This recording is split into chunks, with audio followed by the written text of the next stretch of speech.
تو حضرت عمر نے اپنا واقعہ اسلام لانے کا خود ہی بیان کیا ہے کہ میں تلوار اٹھائے نکلا تھا جوش میں کہ جاؤں اور اس محمد کا آج کام تمام کر دوں، ختم کر دوں، تاکہ ہمارے خداؤں کا جو دین ہے وہ ویسے ہی برقرار رہے اور نیا دین مکہ میں آنے نہ پائے۔ وہ جب جا رہے تھے راستے میں بنو زہرہ ایک قبیلے کے شخص ہیں، وہ صحابی تھے، مومن تھے، انہوں نے دیکھا کہ عمر کہاں جا رہے ہیں، بہت غیظ و غضب میں ہے، روک کر کے پوچھا کہاں جا رہے ہو؟ کہا اس صحابی کا، یعنی دین سے پھرے ہوئے آدمی کا میں قتل کرنے جا رہا ہوں، حضور کا اشارہ کیا۔ تو اس صحابی نے دیکھا کہ ان کا ارادہ بڑا سخت ہے اور حضور صلی اللہ تعالی علیہ وسلم کے قتل کے لیے جا رہے ہیں، تو انہوں نے ان کا راستہ روکنے کے لیے کہا کہ کیا ہوگا تمہیں قتل کر کے، کیا ملے گا؟ اس طرح ان کو ٹالنے لگے تو حضرت عمر اور غصے میں ہے، کہا لگتا ہے تم بھی بے دین ہو گئے ہو، تم بھی ہمارے آبا و اجداد کے دین سے پھر گئے ہو، میں تمہارے ساتھ بھی وہی کروں گا۔ تو وہ جو صحابی تھے انہوں نے کہا اس سے بھی تعجب کی بات میں نہیں بتاؤں تم کو، میں تو ہوا ہی ہوں، لیکن تمہارے گھر میں جا کر دیکھو تمہاری سگی بہن اور بہنوی بھی اسلام لا چکے۔ ان کو اتنا غصہ آیا، کہا میری بہن، ان کی بہن فاطمہ بنت خطاب اور ان کے بہنوی حضرت سعید، یہ دونوں اسلام لا چکے ہیں۔ حضرت عمر نے کہا پہلے میں اپنے گھر کا قصہ ختم کر دیتا ہوں۔ آئے تو اپنی بہن کے گھر، تو اس وقت ایک صحابی حضرت خباب، وہ ان کو قرآن پڑھا رہے تھے، یعنی حضرت عمر کی بہن اور بہنوی کو اندر قرآن پڑھا رہے تھے، حضرت عمر باہر کھڑے ہو کر سن رہے تھے۔ زور زور سے دروازہ پیٹنا شروع کر دیا، بہن ڈر گئی اور بہنوی بھی ڈر گئے کہ عمر آئے، تو حضرت خباب کو پردے میں اندر چھپا دیا اور دروازہ زور سے کھولا۔ اندر جاتے ہی حضرت عمر کا جوش یہ تھا، کہا کہ یہ کیا ہو رہا ہے، تم لوگ دین اسلام میں آ گئے ہو، ہمارے آبا و اجداد کا دین چھوڑ چکے ہو، آؤ دیکھا نہ تاؤ، مارنا شروع کیا، اپنے بہنوی کو اتنا مارا، وہ بیچ بچاؤ کے لیے بہن آئی تو ان کو بھی مارا، ناک پھٹ گئی، مار مار کر کے زخمی کر دیا بہن کو بھی اور بہنوی کو۔ خود کو ترس آیا بعد میں کہ میں اپنی سگی بہن کو مارا اتنی۔ اس کے بعد تھک کر کے بیٹھے، پھر اٹھایا دونوں کو، کہا میرے آنے سے پہلے دروازے میں سن رہا تھا کوئی کلام یہاں پڑھ رہا تھا، کوئی کلام تم لوگ پڑھ رہے تھے، سن رہے تھے، وہ کلام کیا ہے سناؤ مجھ کو۔ ابھی حضرت عمر اتنا کہہ رہے تھے کہ وہ حضرت خباب جو پردے میں چھپے تھے باہر آ گئے، کہا میں سناتا ہوں۔ حضرت عمر نے کہا تم یہاں کیسے؟ کہا جو کلام تم سن رہے تھے وہ میں ہی پڑھ رہا تھا۔ پھر حضرت خباب نے قرآن کی آیتیں تلاوت کرنی شروع کی۔ قرآن کی آیتیں جب صحابہ پڑھتے تھے تو ایسا اثر ہوتا تھا کہ پتھر بھی ہل جائے۔ حضرت عمر سنتے گئے سنتے گئے سنتے گئے، اس کے بعد اٹھ جاتے ہیں اور کہتے ہیں میں اس محمد صلی اللہ علیہ وسلم سے ملاقات کر کے آؤں گا۔ ان کی بہن اور بہنوی دونوں تھوڑا سا ان کو خوشی اس بات کی حاصل ہوئی کہ عمر کا دماغ تبدیل ہوتا ہوا نظر آ رہا ہے۔ تب حضرت خباب جو وہاں تھے، گھر کے اندر موجود تھے، انہوں نے کہا گھبرانے کی ضرورت نہیں ہے، عمر رسول اللہ کا قتل کرنے نہیں جا رہے ہیں، اس لیے کہ کل شام کو ہی میں نے رسول اللہ کو یہ دعا کرتے سنا تھا، اے اللہ عمر بن خطاب کے ذریعے اسلام کو فوقیت عطا فرما، اسلام کو عزت عطا فرما، اللہم اعز الاسلام بعمر، اے اللہ اسلام کو عزت عطا کر عمر بن خطاب کے ذریعے سے۔ کہا میں نے کل رسول اللہ سے یہ دعا سنی ہے، ہو سکتا ہے وہ دعا آج ہو گئی ہے۔ تو عمر بن خطاب گئے، تلوار حمائل تھی۔ زید بن ارقم کے گھر میں چند صحابہ تھے، رسول پاک صلی اللہ علیہ وسلم تھے۔ جیسے ہی صحابہ نے آتے ہوئے دیکھا سب کھڑے ہو گئے، کہا عمر بن خطاب آ رہے ہیں اور ساتھ میں تلوار بھی ہے۔ امیر حمزہ رضی اللہ تعالیٰ عنہ جو صرف ان کے سے 3 دن پہلے ایمان لائے ہوئے تھے اور رسول اللہ کے چچا تھے، اور حضور صلی اللہ تعالیٰ علیہ وسلم سے بہت ہی قرابت ایسی تھی کہ حضرت امیر حمزہ حضور صلی اللہ تعالیٰ علیہ وسلم کے ہم عمر تھے، ایک عمر کے تھے، اور دونوں نے ایک ہی خاتون کا دودھ بھی پیا تھا، چچا تھے، بھتیجے تھے، لیکن عمر ایک تھی دونوں نے ایک حضور پاک صلی اللہ تعالی علیہ وسلم کے وہ دودھ شریک بھی تھے. حضرت حمزہ بہت ہی سیریس تھے ان سب معاملات میں، دفاع ناموس رسالت پر. وہ کھڑے ہو گئے اور کہا عمر اگر اچھی نیت سے آ رہا ہے تو ٹھیک ہے، استقبال ہے، اور اگر کوئی غلط نیت ہے تو حمزہ اس کے یہاں سے واپس جانے کے لیے کوئی راستہ چھوڑے گا نہیں. تو حضرت حمزہ کو کھڑے ہوتے دیکھ کر صحابہ نے خاموشی اختیار کی. عمر ابن خطاب آئے، تلوار تو تھی، حجرے میں آتے ہی رسول پاک صلی اللہ تعالی علیہ وسلم کے سامنے تلوار رکھ دی اور کہا آپ جس دین کی دعوت دینے کے لیے کلمہ پڑھاتے ہیں وہ کلمہ مجھے بھی عطا فرمائے. قرآن کی چند آیتیں ہی سنی تھی اور اس کے بعد پورا دل بدل گیا تھا. نبی پاک صلی اللہ تعالی علیہ وسلم نے جیسے ہی انہیں مشرف اسلام کیا، جو صحابہ وہاں موجود تھے، یہ پہلا نعرہ تھا جو مکہ میں بلند آواز سے لگا تھا. صحابہ جوش میں نعرہ لگائے. عمر ابن خطاب کے ایمان لانے کی خوشی سب کو تھی. اب اس کے بعد سب سے پہلا کام جو ہوا حضرت عمر کی طرف سے، جو ان کی اولیات ہیں، جو ان کی خصوصیات ہیں حضرت عمر کی، حضور صلی اللہ تعالی علیہ وسلم سے احکام اسلام سیکھتے رہے.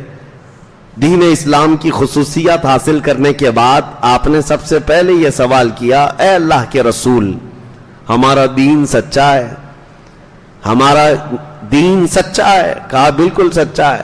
تو کہا آپ پھر یہاں کمرے کے اندر کیوں حرم میں جا کر نماز پڑھیں گے؟ حرم میں خانہ کعبہ کے پاس جائیں گے. حضور صلی اللہ تعالی علیہ وسلم نے ان کی بات کو رد نہیں فرمایا. 40 مرد تھے اس وقت. حضور نے فرمایا کہ نکلو. 2 صفیں لگی تھی مکہ مکرمہ کی گلیوں سے، یہ گزرتے جا رہے تھے. ایک صف کے آگے حضرت عمر تھے، دوسری صف کے آگے امیر حمزہ تھے، اور ان کے سامنے کوئی بہادر کھڑا ہونے کو تیار نہیں تھا. تو حضرت عمر کے ایمان لانے کے بعد سب سے پہلے سارے صحابہ مومنین راستوں پر چلتے ہوئے حرم پاک میں داخل ہوئے اور علل اعلان وہاں پر نماز ادا کی یا عبادت کی. اور پہلا خطبہ حرم میں جنہوں نے دیا وہ حضرت ابوبکر صدیق تھے. اس کے بعد نبی پاک صلی اللہ تعالی علیہ وسلم نے عمر بن خطاب کو اسی دن ایک لقب عطا کیا، تم فاروق ہو. فاروق کا مطلب ہے فرق پیدا کرنے والا کفر اور اسلام کے درمیان. اس دن آپ نے ایسا واضح فرق بتا دیا مومنین کون ہوتے ہیں. سیدنا عمر ابن خطاب رضی اللہ تعالیٰ عنہ کے اسلام لانے کے بعد آپ اگرچہ بڑے پہلوان تھے، سارے تھے، لیکن پھر بھی مشقتیں برداشت کی، کیونکہ عرب سب ایک طرف ہو جاتے تھے، خاندان کے خاندان، قبیلوں کے قبیلے دشمنی پر اتر آتے تھے. اور اس کے بعد جب رسول کریم صلی اللہ تعالیٰ علیہ وسلم کی ہجرت کا وقت آیا تو حضور صلی اللہ تعالیٰ علیہ وسلم سے پہلے ہی حضرت عمر نے ہجرت کی تھی. حضور صلی اللہ تعالیٰ علیہ وسلم ابھی مدینے گئے نہیں تھے اس سے پہلے. اور حضرت عبداللہ بن مسعود کہتے ہیں کہ ہم نے مکہ سے جتنے صحابہ ہجرت کی ہے سب کی ہجرت پتہ ہے، لیکن عمر بن خطاب نے جیسی ہجرت کی ہے ویسی کسی نے نہیں کی. کہا اس میں کیا ہے؟ کہا سب رات کے وقت یا پھر الگ انداز سے خفیہ راستوں سے ہجرت کر کے جاتے، کیونکہ مکہ والے پکڑتے تو مارتے بھی تھے، مال لوٹتے بھی تھے، بہت سارے تھے. لیکن عمر ابن خطاب کو جس دن ہجرت کرنی تھی سواری لیا، سامان لیا اور سیدھے حرم میں آئے اور خانہ کعبہ کا 7 مرتبہ طواف کیا. وہاں قریش کے بڑے بڑے سردار بیٹھے ہوئے تھے، سب کو پکار کر کے کہا عمر بن خطاب آج سے مکہ چھوڑ کر ہجرت کر کے مدینہ جا رہا ہے، تم میں سے کسی کی ماں نے دودھ پلایا ہے تو عمر کا مقابلہ کرو. سارے سرداران قریش دیکھتے رہے. حضرت عمر طواف کر کے شاہانہ انداز میں ہجرت کر کے چلے گئے، کوئی آپ کو چھو نہ سکا. سیدنا عمر فاروق رضی اللہ تعالیٰ عنہ ایک مرتبہ ابو جہل کو دروازے کے پیچھے حضور صلی اللہ تعالیٰ علیہ وسلم قرآن سنا رہے تھے صحابہ کو، کھڑکی میں کان لگا کر کے سنتے ہوئے دیکھا. حضرت عمر نے دیکھ لیا، پیچھے سے آ کر کے اس کو پکڑا، کہا مامو جان کیا سن رہے ہو؟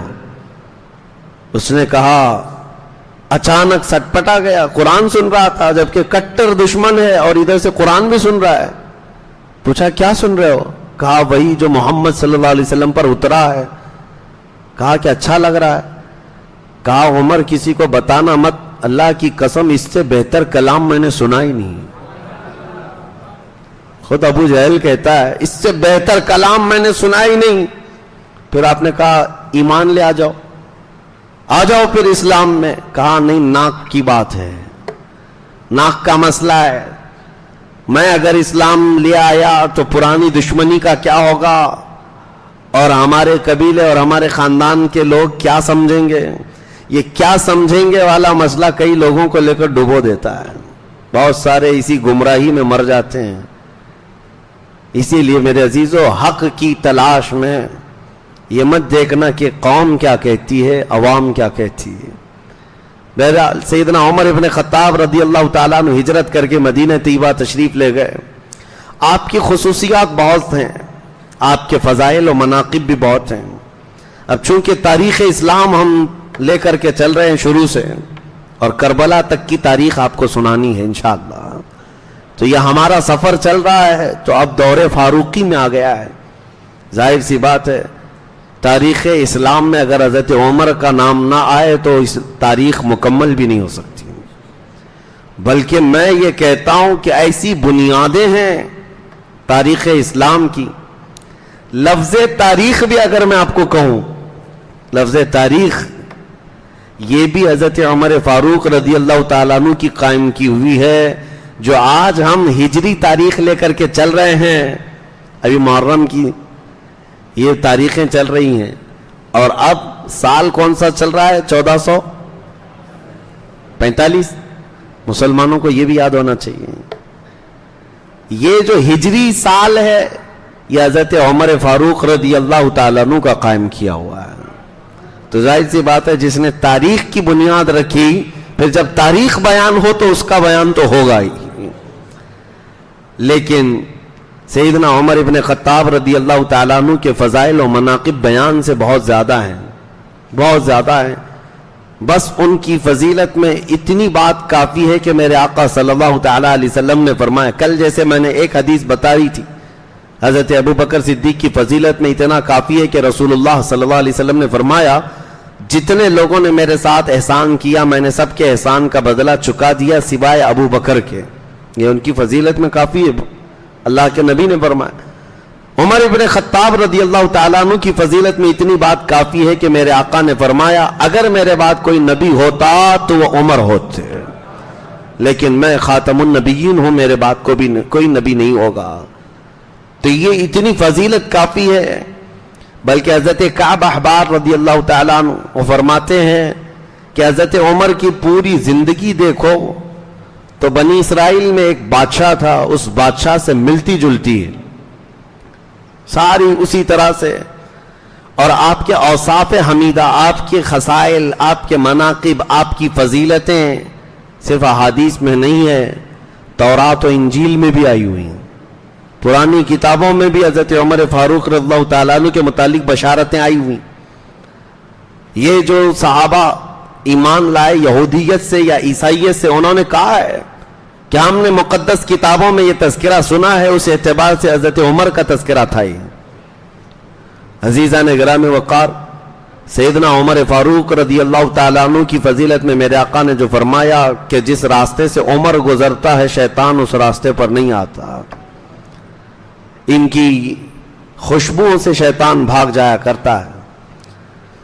بس یہ ہے کہ آپ کی طبیعت میں تھوڑی صلابت تھی, سختی تھی, وہ فطری تھی, بچپن سے تھی. اسی وجہ سے جب حضرت ابو بکر صدیق رضی اللہ تعالیٰ عنہ کی وفات کا وقت قریب آیا, اور جب آپ نام لے رہے تھے عمر ابن خطاب کا کہ میں چاہتا ہوں کہ میرے بعد عمر ابن خطاب تمہارے امیر مقرر ہو, خلیفہ ہوں, تو جو صحابہ تھے ان میں سے ایک صحابی آیا اور کہا امیر خلیفہ رسول اے ابو بکر صدیق رضی اللہ تعالیٰ کیا کر رہے ہیں آپ؟ عمر ابن خطاب کو ان کی سختی کے آگے کون ٹک پاتا ہے؟ ان کی صلابت اور ان کا جو سخت مزاج ہے وہ کیسے ہانکیں گے؟ تو حضرت ابو بکر صدیق رضی اللہ تعالیٰ عنہ نے اس وقت بیماری کے عالم میں ہی تمام صحابہ اور مومنین کو ایسا قائل کیا اور فرمایا کہ یہ دین مصطفیٰ ہے، نبی کریم صلی اللہ تعالی علیہ وسلم کا لایا ہوا نظام ہے. اس نظام کے لیے صلابت اور سختی کی بہت ضرورت ہے. دین اسلام کی سرحدیں بڑھتی جا رہی ہیں. صحابہ نے پھر محسوس کیا کہ اب ہمیں ایسا امیر بھی چاہیے جو اتنا سخت ہو، اتنا سخت ہو. اور سختی کس بات میں؟ صرف شریعت مصطفیٰ میں، باقی اپنی ذات کے لیے، اپنے نفس کے لیے نہیں. تو صحابہ نے بالاتفاق آپ کو امیر مقرر کر لیا تھا. حالت تو یہ تھی کہ حضرت عمر فاروق کندھے پر کوڑا لے کر کے بازار میں گھومتے تھے. جب مدینے کے بازاروں میں جاتے تھے کوڑا ان کا کندھے پر ہی رہتا تھا. جہاں جس کو کچھ گناہ کرتے ہوئے پاتے وہیں کوڑے لگاتے تھے. شریعت مصطفیٰ میں کوڑے کی بھی ضرورت پڑتی ہے. بعض لوگ یہ کہتے ہیں ہر چیز پیسفلی ہونی چاہیے، امن کے ساتھ ہونی چاہیے. اگر سارے انسانوں کے طبیعت میں امن ہی ہوتا تو پولیس کی بھی ضرورت نہیں ہوتی. لیکن ایسا حقیقت میں ہے نہیں. دنیا کی ہر کنٹری، دنیا کا ہر نظام پولیس کا شعبہ رکھتا ہے، ایک ڈپارٹمنٹ رکھا جاتا ہے. کیوں؟ کرائم پر کنٹرول کے لیے. اور ان کو سختی کرنے کا حکم بھی دیا جاتا ہے کیونکہ انسانوں کی طبیعت میں ہے، فطرت میں ہے کہ ان کو کچھ سختیاں ایسی ہیں جو سیدھے راستے پر رکھ سکتی ہیں. حضرت عمر فاروق رضی اللہ تعالیٰ عنہ کے، میں اب آپ کو یہ بات اس لیے کہہ رہا ہوں کہ یہ ابھی آپ کو سننا ضروری ہے کہ آپ کے اندر کی یہ جو سختی تھی، صلابت تھی، اور آپ جو فیصلے لیتے تھے اس کا اثر بڑے بڑے صحابہ پر بھی ہوا ہے. بڑے بڑے صحابہ پر بھی اس کا اثر ہوا ہے. وہ کسی کی رعایت نہیں کرتے تھے. یہاں تک کہ اپنے دور خلافت میں آپ نے پابندی لگا دی تھی کہ جتنے علاقوں میں گورنر بنے ہوئے صحابہ ہیں ان کی بھی دیکھ بھال کے لیے کچھ لوگوں کو رکھتے کہ اگر وہ قیمتی گھوڑا اختیار کر لیتے. ترکی گھوڑا اس وقت بہت قیمتی سمجھا جاتا تھا. حضرت عمر ان کو دوسرے دن ان کو معزول کرنے کا لیٹر جاری کر دیتے تھے، اتر جاؤ تم. یا اگر ان کو بہت قیمتی لباس پہنتے ہوئے دیکھتے منع کرتے. یہ سختی حضرت عمر فاروق رضی اللہ تعالیٰ عنہ کی شریعت مصطفیٰ کے نفاذ کے لیے تھی.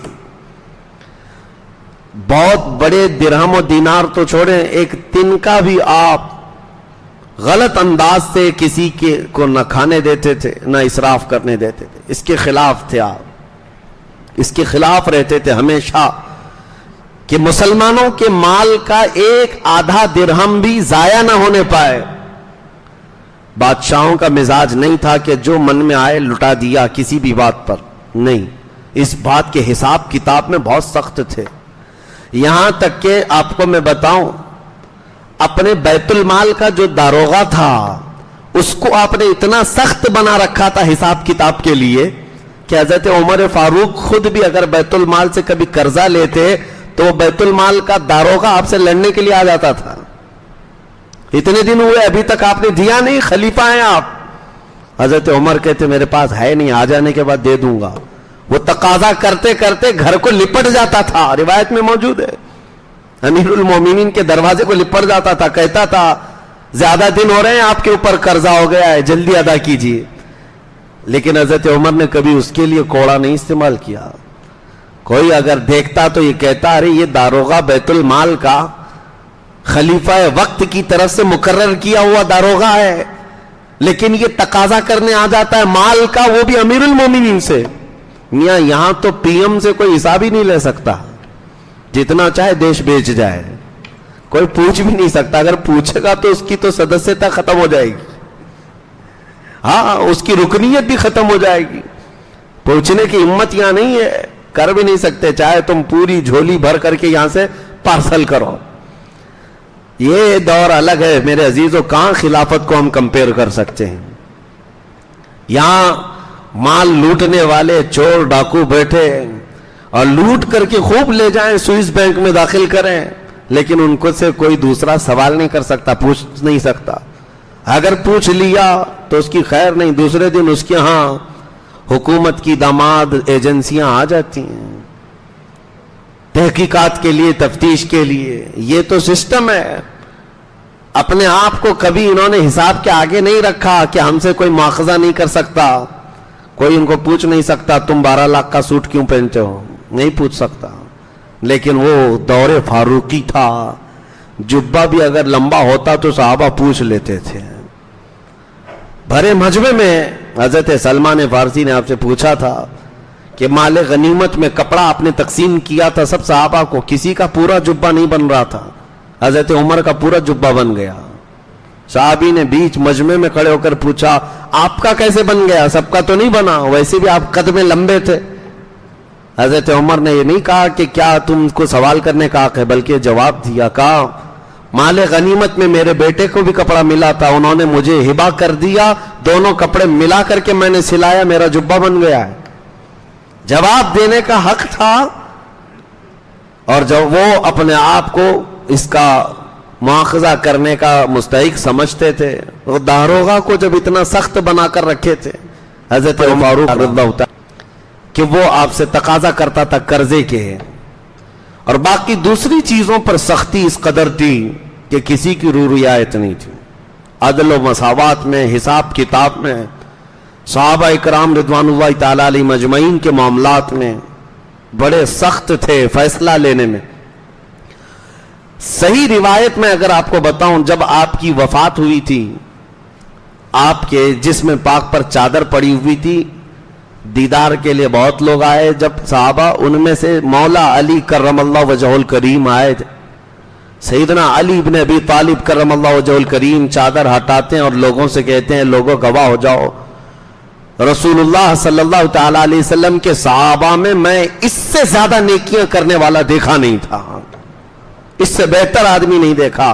اور ابن عساکر کی روایت تو یہ ہے, تاریخ ابن عساکر مشہور معتبر کتاب ہے, میں روایت آپ کو بتا دوں, حضرت علی کا یہ فرمان ہے کہ فرماتے اگر کسی کو وہ دیکھتے کہ حضرت علی فرماتے مجھ کو ابو بکر اور عمر سے افضل بتائے تو میں اس کو 80 کوڑے ماروں گا.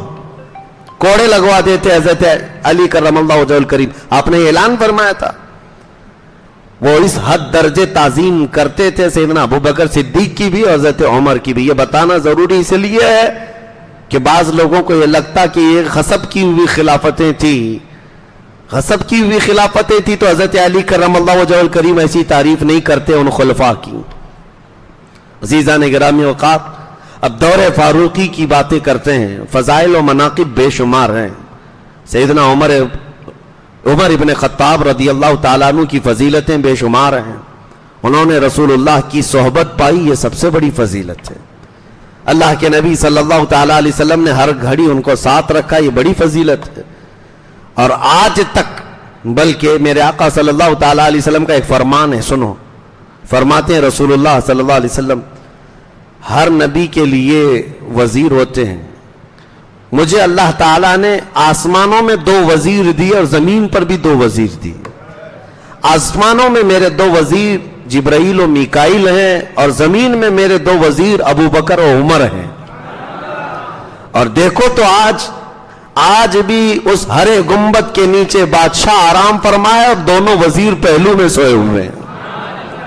اس بات کی علامت ہے, ہم نے پڑھا تھا کہ بادشاہ جب کرسی پر براجمان ہوتا ہے اور وزیر اس کے آس پاس ہیں تو یہ علامت ہوتی ہے کہ بادشاہ کا نظام ابھی چل رہا ہے. اور اگر وزیر چلے گئے تو یہ علامت ہوتی کہ اب بادشاہ کی مجلس ختم ہو گئی ہے, رعایا کے اب معاملات سنے نہیں جائیں گے. جب تک وزیر اگل بغل ہوتے ہیں یہ علامت ہوتی ہے کہ رعایا کے معاملات سنے جائیں گے, ابھی نظام چل رہا ہے. قربان جاؤ اس حسین گنبد خضرا کی چھاؤں کے نیچے, بادشاہ اعظم بھی آرام فرمائے اور پہلو میں دونوں وزیر بھی ہیں. یہ اس بات کی علامت ہے کہ نظام بھی چل رہا ہے اور رعایا کی سنی بھی جا رہی ہے, سنی بھی جا رہی ہے. اور اس سیدنا عمر ابن خطاب رضی اللہ تعالیٰ عنہ کے فضائل و مناقب کے بعد اب ہم آگے بڑھتے ہیں. دور فاروقی کی سب سے بڑے جو چیلنجز تھے تاریخ اسلام میں, یہ ضروری ہے. اب آپ کو میں بتاتا ہوں کہ اسلام کی سرحدیں کہاں سے کہاں تک لے گئے. حضرت عمر کا زمانہ ہے, اور آپ نے کل سنا تھا حضرت ابوبکر صدیق کے دور میں حضرت خالد بن ولید نے ایران کو چھیڑ کر رکھا تھا. عراق کے بہت سارے علاقے آپ نے فتح کر لیے تھے, اجنادین وغیرہ, فرات کے علاقہ، اور حضرت خالد بن ولید رضی اللہ تعالیٰ عنہ کی یہ مہم اب روک دی گئی تھی۔ ایران کے سخت گیر لوگ تھے، یزدگرد ان کا جو بادشاہ تھا ایران، کسرا، ارے بھائی سپر پاور کہتے ہیں اس زمانے کی، ہزاروں نہیں لاکھوں کی فوج رکھتے تھے، اتنا آسان نہیں تھا۔ مہم تو چھڑی تھی حضرت ابوبکر صدیق کے زمانے میں، اور حضرت خالد بن ولید ملک شام گئے، وہیں تھے۔ شام رومیوں کے قبضے میں تھا، جو رومن امپائر ہے۔ اب حضرت عمر فاروق رضی اللہ تعالیٰ عنہ کو یہ خبر تھی اچھی طرح سے کہ صدیق اکبر کے زمانے میں ایران کے ان علاقوں میں مہم چل رہی ہے، مسلمان گئے ہوئے، کچھ علاقے فتح ہوئے، تو آپ نے اسی مہم کو اور تازہ کرنے کے لیے اپنی خلافت کا سب سے پہلا خطبہ دیا۔ خلافت میں آنے کے بعد خطبہ دیا اور مسلمانوں کو ابھارنے لگے۔ تقریباً 20 دنوں تک کوئی آئے نہیں۔ پھر اس کے بعد جلال فاروقی ایسا تھا، آپ کے خطبے نے ایسا جوش بھر دیا کہ مدینہ طیبہ اور اطراف کے سارے مسلمان جمع ہونے شروع ہو گئے کہ ہم جائیں گے اس ایران کی طاقت کو طاقت و تاراج کریں گے۔ اب اس فوج کو جب حضرت عمر فاروق نے جمع کیا، ابو عبید ثقفی ہیں، بنو ثقیف قبیلے کے صحابی تھے، ان کی سپہ سالاری میں حضرت عمر فاروق رضی اللہ تعالیٰ عنہ نے مدینہ طیبہ سے فوج روانہ کی، اور یہ فوج نکلی، پھر ایران کی ان سرحدوں میں داخل ہونے لگی۔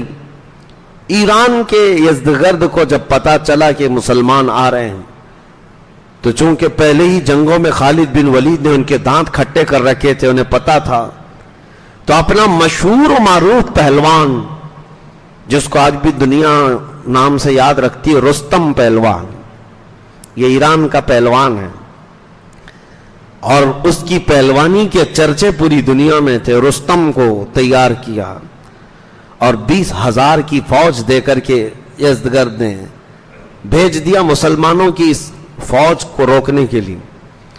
حضرت ابو عبید ثقفی یہ بڑے جوش میں نکلے تھے، اور ان کے ساتھ جو صحابہ تھے وہ تقریباً 2,000 تھے۔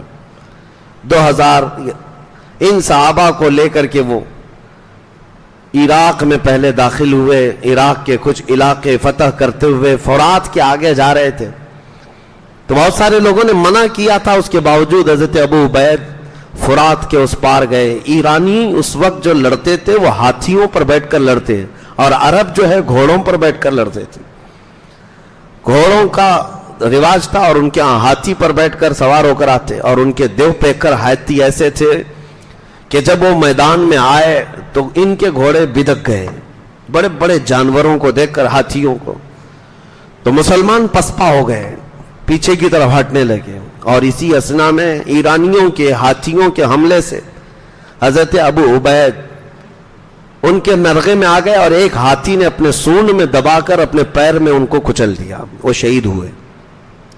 تو یہ مسلمانوں کی پسپائی ہوئی۔ حضرت عمر فاروق رضی اللہ تعالیٰ عنہ کو خبر ملی تو اس کا بڑا قلق ہوا، تقریباً 700 یا 800 کے قریب مسلمان وہاں شہید ہوئے، اور دریائے فرات ہے عراق میں، اور دریائے دجلہ ہے۔ اب ان حالات کے چلتے ہوئے جنگیں کثرت سے چل رہی ہیں۔ پھر حضرت سعد بن ابی وقاص رضی اللہ تعالیٰ عنہ کو امیر مقرر کر کے سپہ سالار بنا کر حضرت عمر فاروق رضی اللہ تعالیٰ عنہ نے 20,000 کا لشکر تیار کیا۔ یہ مسلمانوں کا بڑا لشکر تھا، جس میں بدری صحابہ تھے، احد کے صحابہ تھے، فتح مکہ کے صحابہ تھے، یہ عظیم صحابہ اور شہزادے صحابہ کے جتنے تھے سب شامل تھے، اور اس میں اتنا جوش تھا کہ خود حضرت عمر فاروق دوڑے دوڑے اس جنگ میں آنا چاہتے تھے۔ آپ کو لوگوں نے روک دیا کہ مدینہ کو خالی نہیں کیا جا سکتا، آپ یہاں رہے۔ حضرت سعد بن ابی وقاص کو ایسی تنبیہ کر کے بھیجا تھا حضرت عمر نے کہ ہر منزل کا مجھے نقشہ کنٹینیو بھیجتے رہے، یعنی بالکل کانٹیکٹ میں رہے، اور ہر جگہ کیا کیا حالات ہیں قاصد کو فوری طور پر بھیجتے رہے۔ اس وقت نظام قاصد کا تھا، تو حضرت عمر کو عراق کے چپے چپے کا علم تھا، آپ نے جنگی ترتیب ایسی دی حضرت سعد بن ابی وقاص کو بھیج کر، یہ وہی فوج ہے میرے عزیزوں تاریخ کی، جو عراق کی سرزمین پر اتری اور ایرانیوں کے مقابل میں آئی تو ایرانیوں نے مہران اور جازوہ نام کے 2 بڑے سپہ سالاروں کو بھیجا تھا تقریباً 1 لاکھ کی فوج دے کر. اور یہ ہے جنگ قادسیہ جو مشہور ہے. جنگوں میں جنگ قادسیہ کا نام اگر آپ سرچ کریں تو آپ کو پتہ چل جائے گا. ایک بہت ہی عظیم جنگ لڑی گئی, آسان نہیں تھی. 20,000 صحابہ اور اس کے بعد ان کی 1 لاکھ کی نہیں بلکہ 2 لاکھ کی فوج ہو گئی, اور ان میں ہاتھی, بڑے بڑے قسم کے پہلوان سب جمع ہوئے. قادسیہ کا یہ میدان حضرت سعد بن ابی وقاص کی سپہ سالاری میں لڑا جانا تھا. پہلا ہی دن ایسا تھا کہ کثرت سے مسلمان شہید ہوئے, لیکن پیچھے نہیں ہٹے جنگ قادسیہ میں. اور یہ جنگ ایسی تھی جہاں صحابہ اپنا جگر نکال کر رکھ چکے تھے. کئی ایسے صحابہ ہیں جن کی قربانیوں کو ذکر کرنے کے لیے طویل وقت درکار ہے, طویل وقت. جنگ قادسیہ میں ایک صحابی حضرت خنسا, یہ پہلے زمانے جاہلیت کی شاعرہ تھیں, شعر و شاعری کرتی تھیں, اور ان کی شعر و شاعری ایسی مشہور تھی جب کوئی مرتا تھا عرب میں تو اس پر مرثیہ بولا جاتا تھا. مرثیہ ماتم کرنے کے لیے, رولانے کے لیے شعر بولتے تھے. تو یہ خنسا اس بات میں مشہور تھی جب ان کے بھائی کا انتقال ہوا تھا اور ایک بار باپ کا انتقال ہوا تھا, تو اپنے بھائی اور باپ کے انتقال کے وقت جو انہوں نے مرثیے پڑھے تھے, عرب لوگ 2 سال تک سن کر روتے تھے.